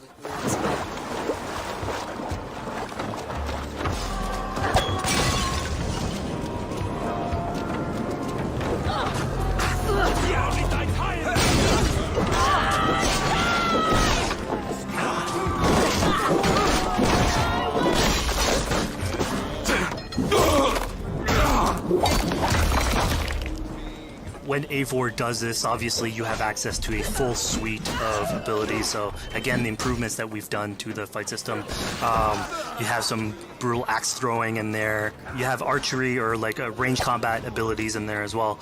So really, again, like depending on what your playstyle is, you can customize your loadout and go in there how you wish.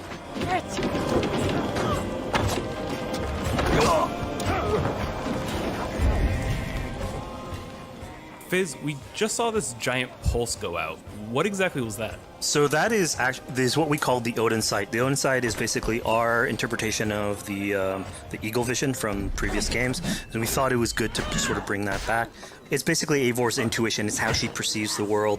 When the player uses that, it'll highlight basically interactive objects, like things that will bring her an advantage. So we'll have arrows, like health consumables that are in there.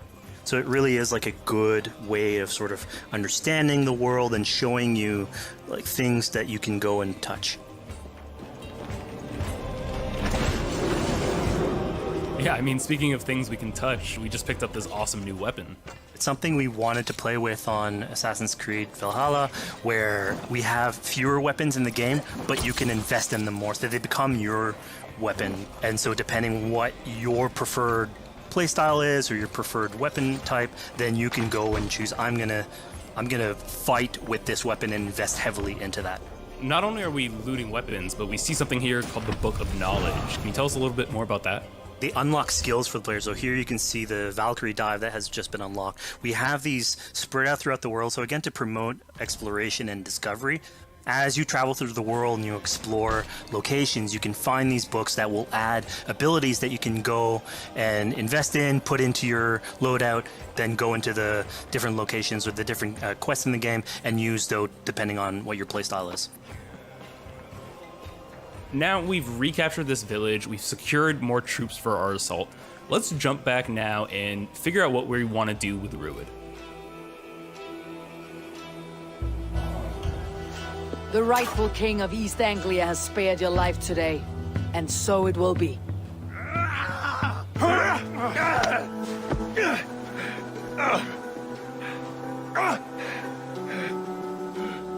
Compassion is a virtue suited for anyone, Eivor, including you. Thank you.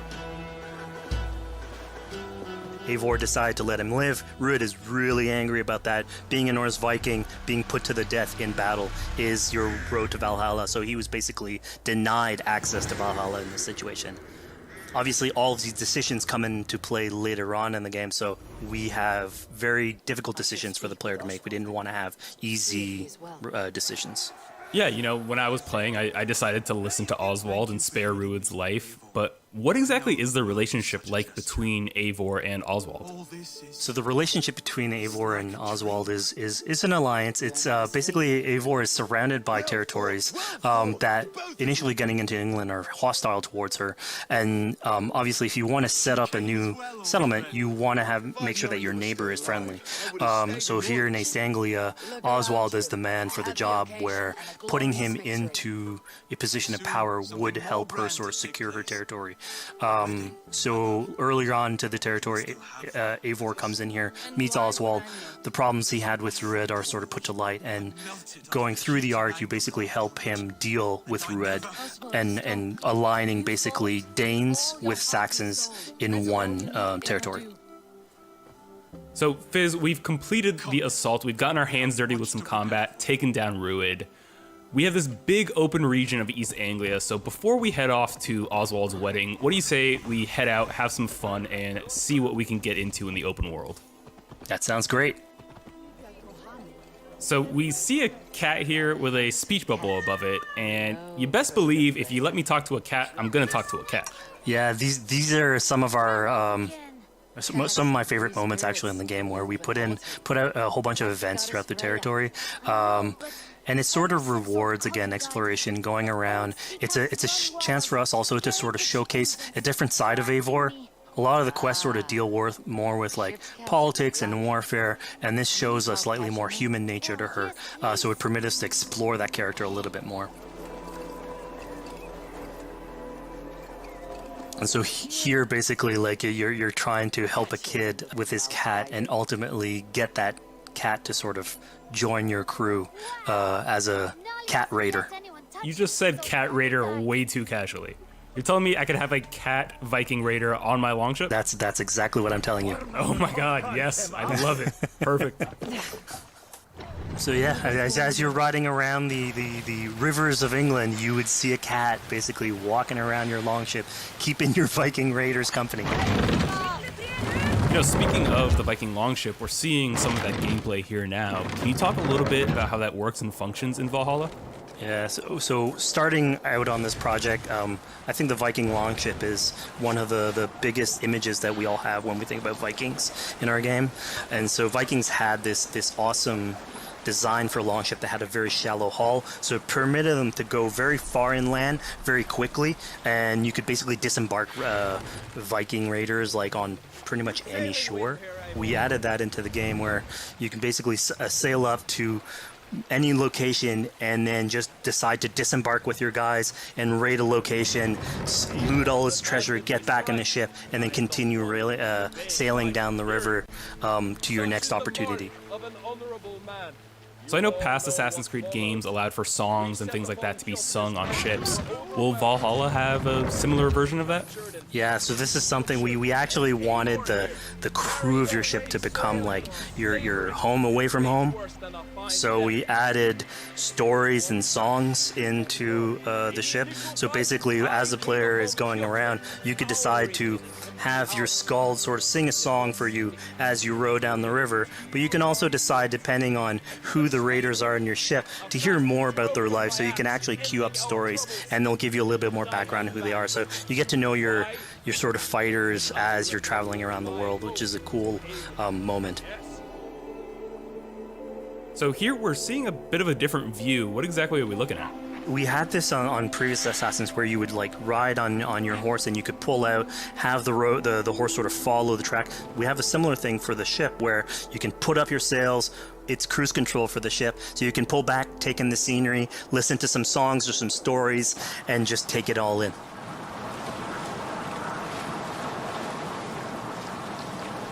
So, you know, speaking of Viking songs, we have an activity here that's not exactly singing, but kind of related, right?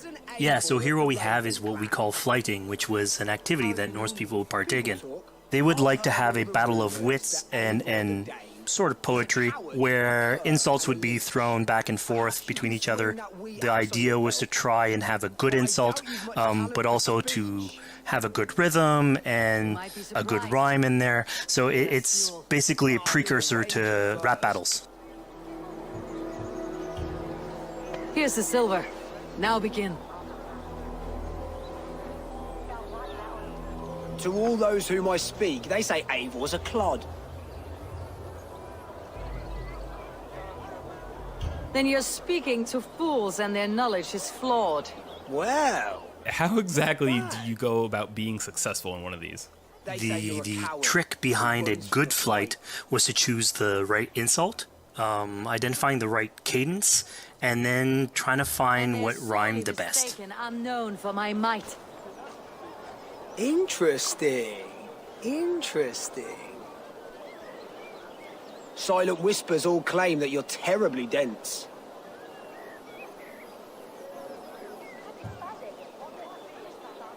Then you've clearly misheard them. My wit is immense. Oh, you looked out with that one. Well, what a surprise. Eivor of the Raven Clan is a true talent. I'm shocked. Don't believe everything you hear, unless it touches on my flighting. Then heed every word.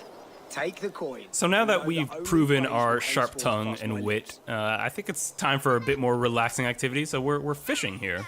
Yeah, that's it. So we gave Eivor a fishing line, so you can actually throw out a line and go catch some fish. This is used basically to play into our new health loop, where the player will lose health in the world, and it doesn't automatically regenerate like we would have in the past. So you actually have to go out and get some supplies. So you'll find mushrooms and some food that you can gather. But here, like you can also catch some fish and consume that to regain some health. We also will sometimes have it in certain quests. So it's a good way to sort of chill out on the side of the water and just, again, take it all in.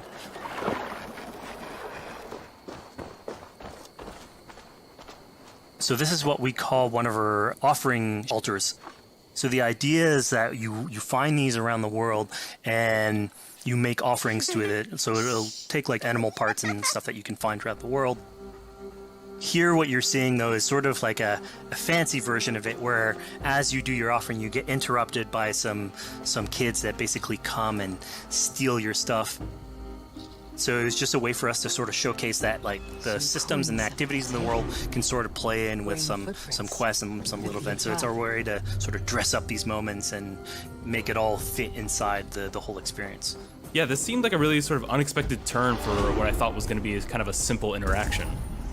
Yeah, and it's really what we were trying to do with these events is to give another dimension to Eivor, other than just, the pure rar Viking or the politician. Because you can imagine at some point that will grow old if you're always telling that version of the character. So it lets us really go into the depth of who is Eivor, what motivates her, how she can interact with the world outside of warfare and politics. But your stealth needs work. We were close. And it also showcases like a different facet of the world at the same time. It's not only Eivor. So it just widens the breadth of the stories that we can tell. So who exactly are these two children? These are kids of East Anglia. They are going through tough times with whatever Rued's been doing to the territory. And so they're just here trying to survive and basically exploit the people that are there to make offerings. It was kind of nice to see that Eivor wasn't really necessarily upset at them for stealing, and after you talk to them, you have the choice of helping them. You can give them food, give them some money, or maybe just say, hey, good luck, on your way. Yeah, and this is something we also wanted to do a lot. Like, so here we're doing an event, we do it in quests as well, but we want to give a lot of this agency into players' hands so that they can sort of shape Eivor a little bit. Who she is, so it represents them a little bit more, and they can roleplay that a little bit better. And again, it just gives her like a little bit more humanity in these moments. This is what large walkers should do. Provide for small walkers.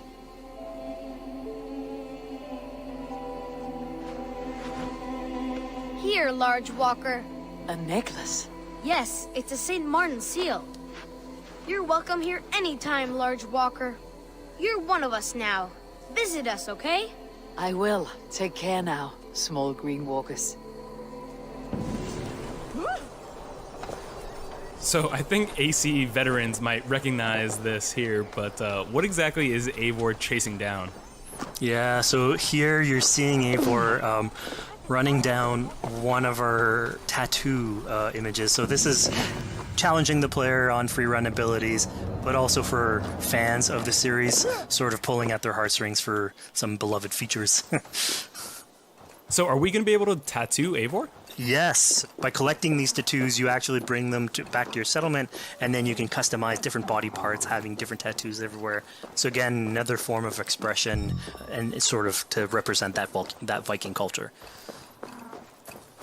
Fizz, one of my favorite things when I was just out there exploring East Anglia was coming upon a house or a building and realizing that there was a chest inside, but that there was no easy way in. And in this case, I saw all the doors were barred, but I knew that because there was a chest in there must have been some way to get inside. So I went around the back and, found a way in. Yeah, I'm glad you actually caught on to that. You're pointing at something that we wanted to work on a lot on Valhalla, where we wanted the exploration to make you feel smarter. So we played a lot with puzzle solving, so making sure that every house that you find sort of appeals to you, like it draws your attention, and then when you want to come and explore, it's not given to you. You still have to work for it a little bit, so it'll challenge you on your observation skills, logic, just trying to find how do I get into this. So we play a lot with level design, quest design to offer challenges to players, and you basically come out of it like with a better feeling for the exploration, but you also get to see more of a story behind any of these locations, which we've crafted. So it gave us a little bit more time to sort of slow down the experience and tell a different version of a story.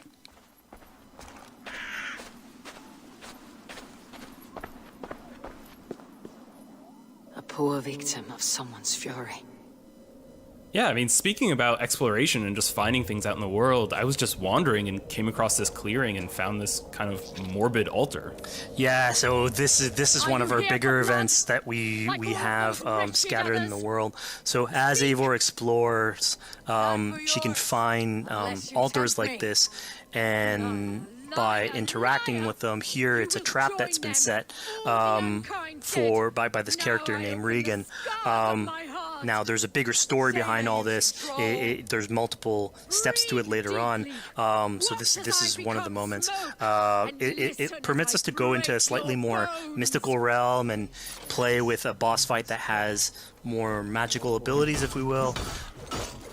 And basically have this awesome boss fight in the middle of the swamps.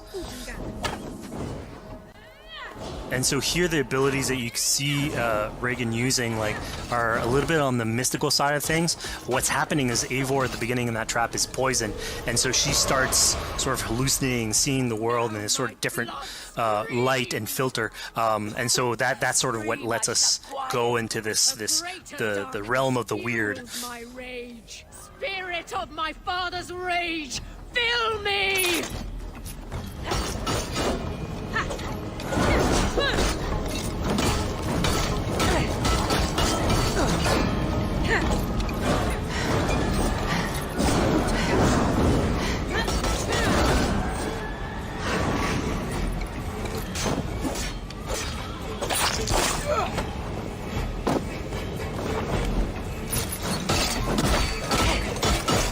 Enough of this cracking and punching. Arrest your demons. So we just saw here that Regan belongs to something called the Daughters of Lyria. Yeah, that's correct. By finding the other daughters, you'll get a little bit more backstory on who they are, so we don't want to spoil that too much. But it creates like a sort of greater story that is not on the main path in any way, but it is still very rich and adds to the lore of this world and actually plays into history. So we just had a really exciting, really intense boss battle. I think it's time for something a little bit more relaxing and calming now. Yeah, it's all about pacing yourself with the highs and the lows. So here we have a low chill moment of what we call building a cairn. So Eivor, as she explores the world, will find these sort of meditative areas where you have a pile of rocks that you could just stack on top of another using physics. And I mean, yeah, the ultimate goal is to try and get the highest pile of rocks, but really it's about taking in the sights, relaxing, taking a step back, and just building something. Together we stack stones into cairns. These? Yes. think of this as a test of mind and wit. Stack the cairn stones high and wide into any shape you like. I mean, you can spend as much time as you want building these things, making them as high as you want, as weird as you want. I'm sure, like, a lot of these stuff will end up on the internet, like people comparing structures. And the cool thing is that once you've built it and you decide to get out of it, it sort of stays there. And so that's yours, right? And until the moment where you come back and you want to build a new one. It's sort of cool that we were able to give that to players to express themselves. At this point in the demo, we've explored East Anglia, we've met some children, we've broken into a house, we fought a boss, we built a cairn. I think now it's finally time to go and head off to Oswald's wedding. Yeah, so this is the moment it's all been building up to. By the moment you get into the territory, it's sort of like mentioned by Oswald that he's trying to get married with his Dane lady. And so as you go through the arc, that's sort of like the underlying thread. Really, it's about Rued creating turmoil in the territory and helping Oswald sort of get above that and show that he's a good leader. And so you finally, after going through all of that arc, finally get these two together, go through their wedding, and you're invited to attend the ceremony. And then all the activities and fun times that comes afterwards. Yeah, as much as we've seen the brutal side of England, it's nice to see, the joyous side of it as well. Yeah, and it's something we really wanted to play on in Valhalla, where being a Viking is not only about being a raider or a warrior. I mean, there's revelry, there's feasting, there's partying that goes, and like if someone knows how to party, it's a Viking. And so here, this is one of our opportunities to sort of show what a sort of Viking gathering is. And what's cool here is it's a good alliance of Norse culture with Saxon culture, sort of smashing those two things together and building bridges. Yeah, I mean, what's a wedding without some drunk archery, right? Yeah, so like, anything can happen in a Viking event, right?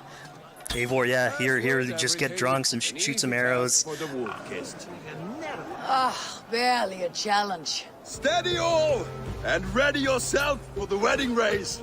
The king and his bride against all! My king!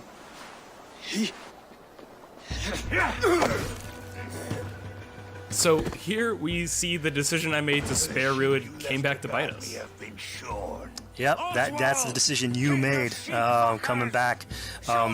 So as we said before, all of your decisions have consequences, and this is a big one. I challenge you. I accept. You're basically presented with the option to sort of step in for Oswald, fight the fight for him, or let him go and fight his own fight. Yeah, personally, I chose to fight myself because I thought Eivor is the type of person who likes to finish what she started. Plank by plank, and a dead king cannot keep his oaths. Let me finish this. Oswald, you gutless Arya swine! I'll slay the wolf-kissed, then hang you with your own tongue. How does this encounter with Rued differ from our previous fight with him? So at this point, you've eliminated his wolf, so it's just him. And so he's angry at this point, and so he will start using his big gun abilities like fairly earlier on in the fight. So it's way more vicious, way faster.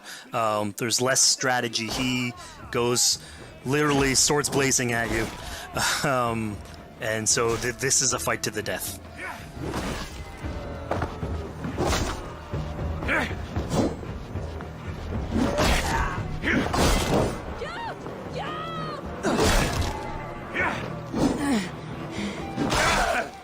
And of course here, like, this is a decision you made to go and fight him, but there's multiple outcomes to this scenario. You could have let Oswald fight his own fight and prove basically his station as the rightful leader. If you had eliminated Rued, obviously this would not have happened. It would have been a slightly more joyous occasion. But ultimately, in all scenarios, you still have an alliance with Oswald. He's proven to be the right leader for this territory and to be a good ally for you. Anglia a great service. I promised you an alliance, and now you have it. And one day I will need you to make good on that alliance. So we're about to take off from the wedding, but Eivor decides it's a good idea to check up on her friend Finner. Yeah, so Finner is probably one of the more recurring characters in this arc. You get to meet him very early on. He's a very endearing character, sort of used to have a Viking life, sort of misses it, and going through all these adventures together is sort of like lights that fire back, and so he's willing to join you in your raiders. So he's one of many raiders that you'll encounter in the game, and you can sort of recruit, bring back home, and then have them sort of join you on your adventures on the longship. He can tell you these stories that we're telling you about. You get to know a little bit more about him. So again, it's a fun way to sort of discover more about these characters that you meet and bring them along for adventures. Together. I'll gather my things. Well, folks, we've come to the end of our Assassin's Creed Valhalla playthrough. Fizz, thank you so much for joining us. When and where can people play it? Assassin's Creed Valhalla will be out on Xbox Series X and PlayStation 5, and is coming to Xbox One, PlayStation 4, PC, and Stadia on November 17th.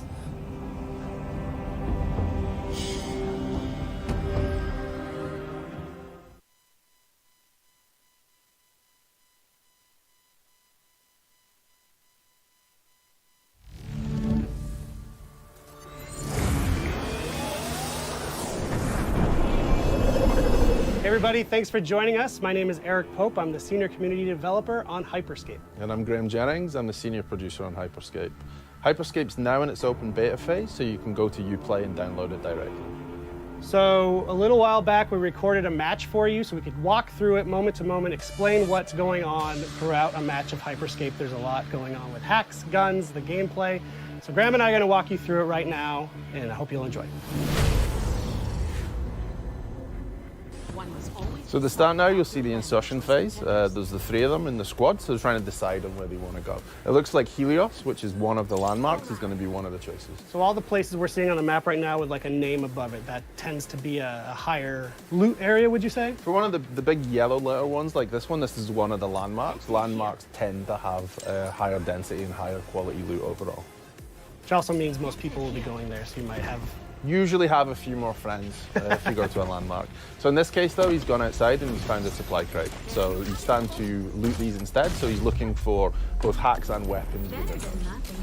Right, so the looting phase, many folks will be familiar with, but in Hyperscape you do have those supply crates that you may be lucky enough to find. And what's the deal with supply crates? So supply crates are placed around the world, so you'll hear them and then you can go and find them, and then inside them you'll find weapons and hacks. Usually you find slightly better weapons and hacks within them. Here now we've switched, so we're looking at Chimera instead. So he's in the landmark, he's in Helios now, and he's still in the looting phase. But as you can see from the red triangle up there, there's actually some friends, or not friends, in there with him just now. Yeah, so the action gets started, okay, right here. Yeah, so he's one-on-one, he's going with the Mammoth shotgun against someone who's using the heal hack at the minute, which is the red circle you can see. So that player's taking extra health at that point. Which looks like it helped him hold his ground against that mammoth. And I believe it helped him survive at that point. There seems to be a few other players in here just now, so the combat started and then eliminations got his first kill.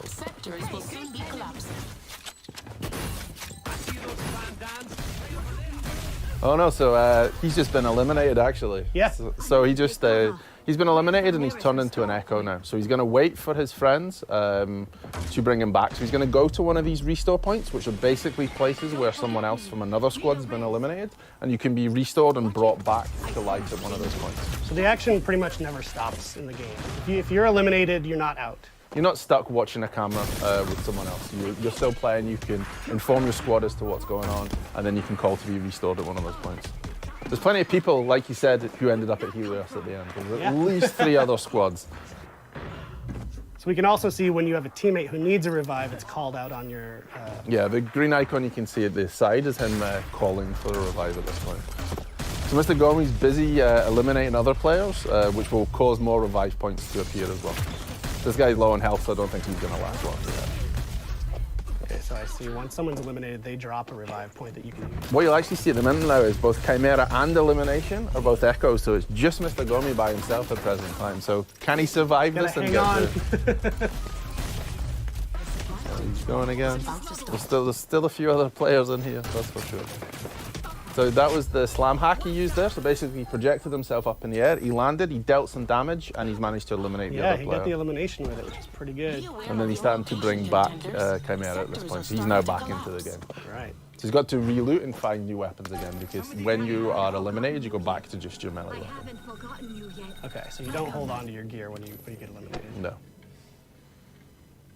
So this is the start of the decay, you can see. So you see all these blue triangles that are appearing. This is how we basically do, map size reduction and zone reduction to bring players towards a smaller map into the center. So instead of having a circle that shrinks, we've decided to actually dissolve the map.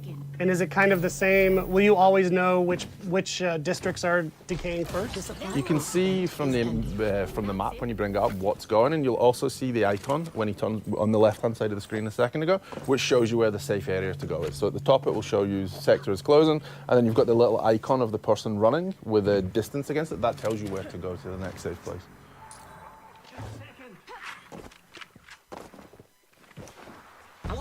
So I see Mr. Gummy has pinged that spot to sort of regroup outside of the landmark. We're going to take some height as well to start to be able to look for other players and to keep themselves a little bit safe. So he's seen another player, so he's starting to throw salvos at him, and probably the Skybreaker too. Yeah. You see the red exclamation marks? That's basically his teammates pinging and saying, hey, there's an enemy over here. And he's been shot out from behind, so there's definitely players around. You'll see him going to go high again to try and take some positional advantage to get up, because he knows there's another team on the roof up there. He doesn't want to be below them, especially not with his salvo grenade launcher. Well, what I'm noticing is that they're doing a good job of switching from street level to the rooftops. Is that kind of a good way to approach a game of Hyperscape, to not just stay in one area? You should really use the variety between streets, interiors, and rooftop for navigation and to keep yourself safe. Rooftops are great to see what's going on, but you're also then a target to snipe. So you really need to adjust height and interior, exterior as you go, just to keep yourself safe. And to aggressively loot too, to find the best stuff. So he just picked up a golden Skybreaker. What does the gold mean? That is the top tier of Skybreaker. So basically, you can have a level 5 Skybreaker, which is what he just picked up. We will fusion weapons together. So if you have a Skybreaker and you find another Skybreaker, it will go to level 2. Find another one, it will go to level 3. And what he has now, as you can see in the bottom bar there with the yellow, he has the top tier of the Skybreaker, so this does more damage. So each time you fusion something, a weapon or a hack, it will go up in various different abilities. So you're basically, just to loot up, to fuse up, you just need to find a duplicate of your weapon or hack, and that's all. Yeah.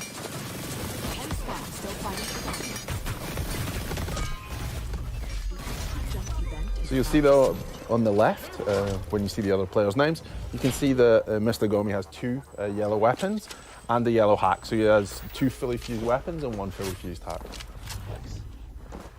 And how does healing work in this game? So healing will either work by I took damage and then I retreated and your health bar will come back up, or if a player has a heal hack, which he actually does at present time, so you'll see that in the bottom it says heal, he can throw that on the ground and then there'll be an AoE of heal, so both you and your teammates can come into it and it will heal you. And enemies cannot heal up in that same AoE? They can't heal up in your AoE, but they could also use the heal hack themselves if they wish. Cool. So you see them now, they're starting to hunt again. I guess I've heard some other players, because you can see them starting to move around, and there's a sense that they're not alone at this point. And there's a ping for an enemy, so yeah, the combat started again. So this guy finds himself in the middle of a bunch of the 3 players, so he's not in the best spot just now. And yeah, that's the end of it.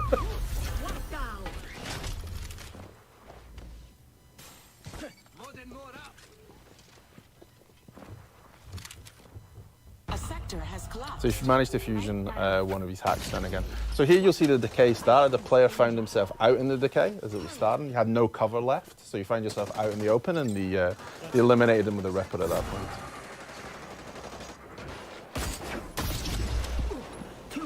And another one down for elimination. He seems to be on a roll at this point. And now he's fully fused his sniper rifle, the Protocol V. Still quick check, just make sure there's no one else coming in. You don't want to have someone behind you at the last minute.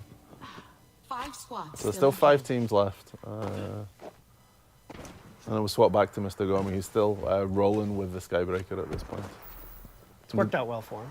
Yeah. The case starting to happen in this region too, so we're starting to move forward a little bit.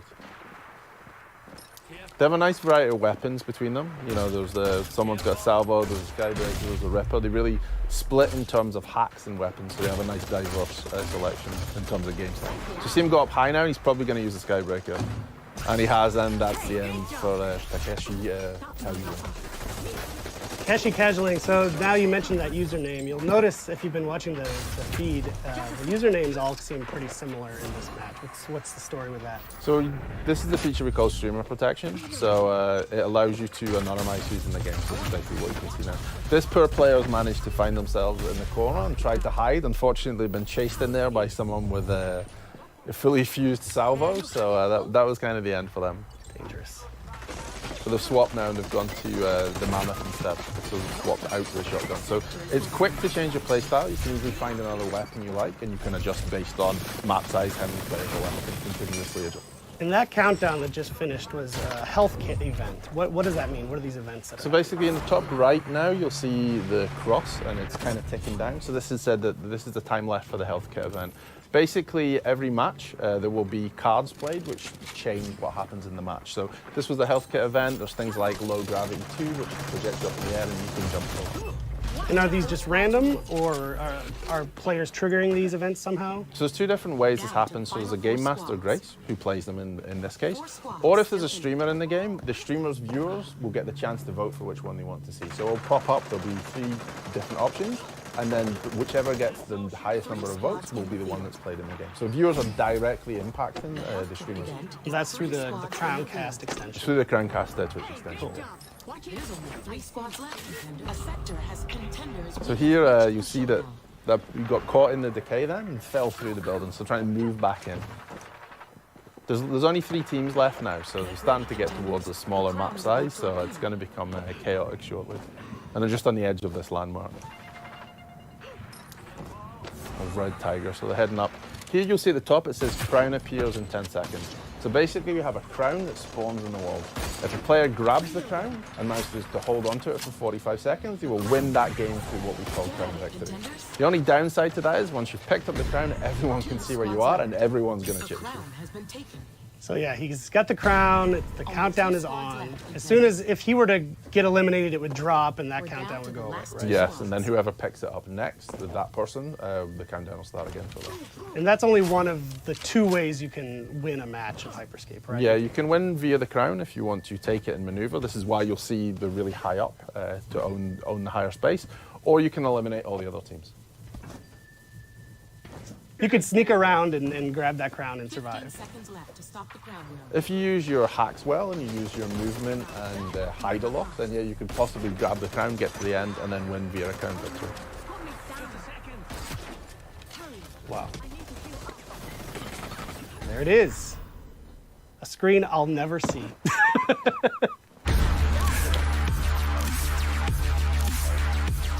All right, well, that was just one match of the frenetic, fast-paced game, Hyperscape, that we are both very lucky to work on. Thank you for joining us. Thank you for watching Ubi Forward in this post-show. As we mentioned before, the game's available right now in open beta on PC. Just go to Uplay to download it. And we're also thrilled to be taking part in the Twitch Rivals event, with the information appearing magically on the screen below us. So Graham, thank you for your time. Thank you, Eric. Have a good day. And we'll see you in the Hyperscape.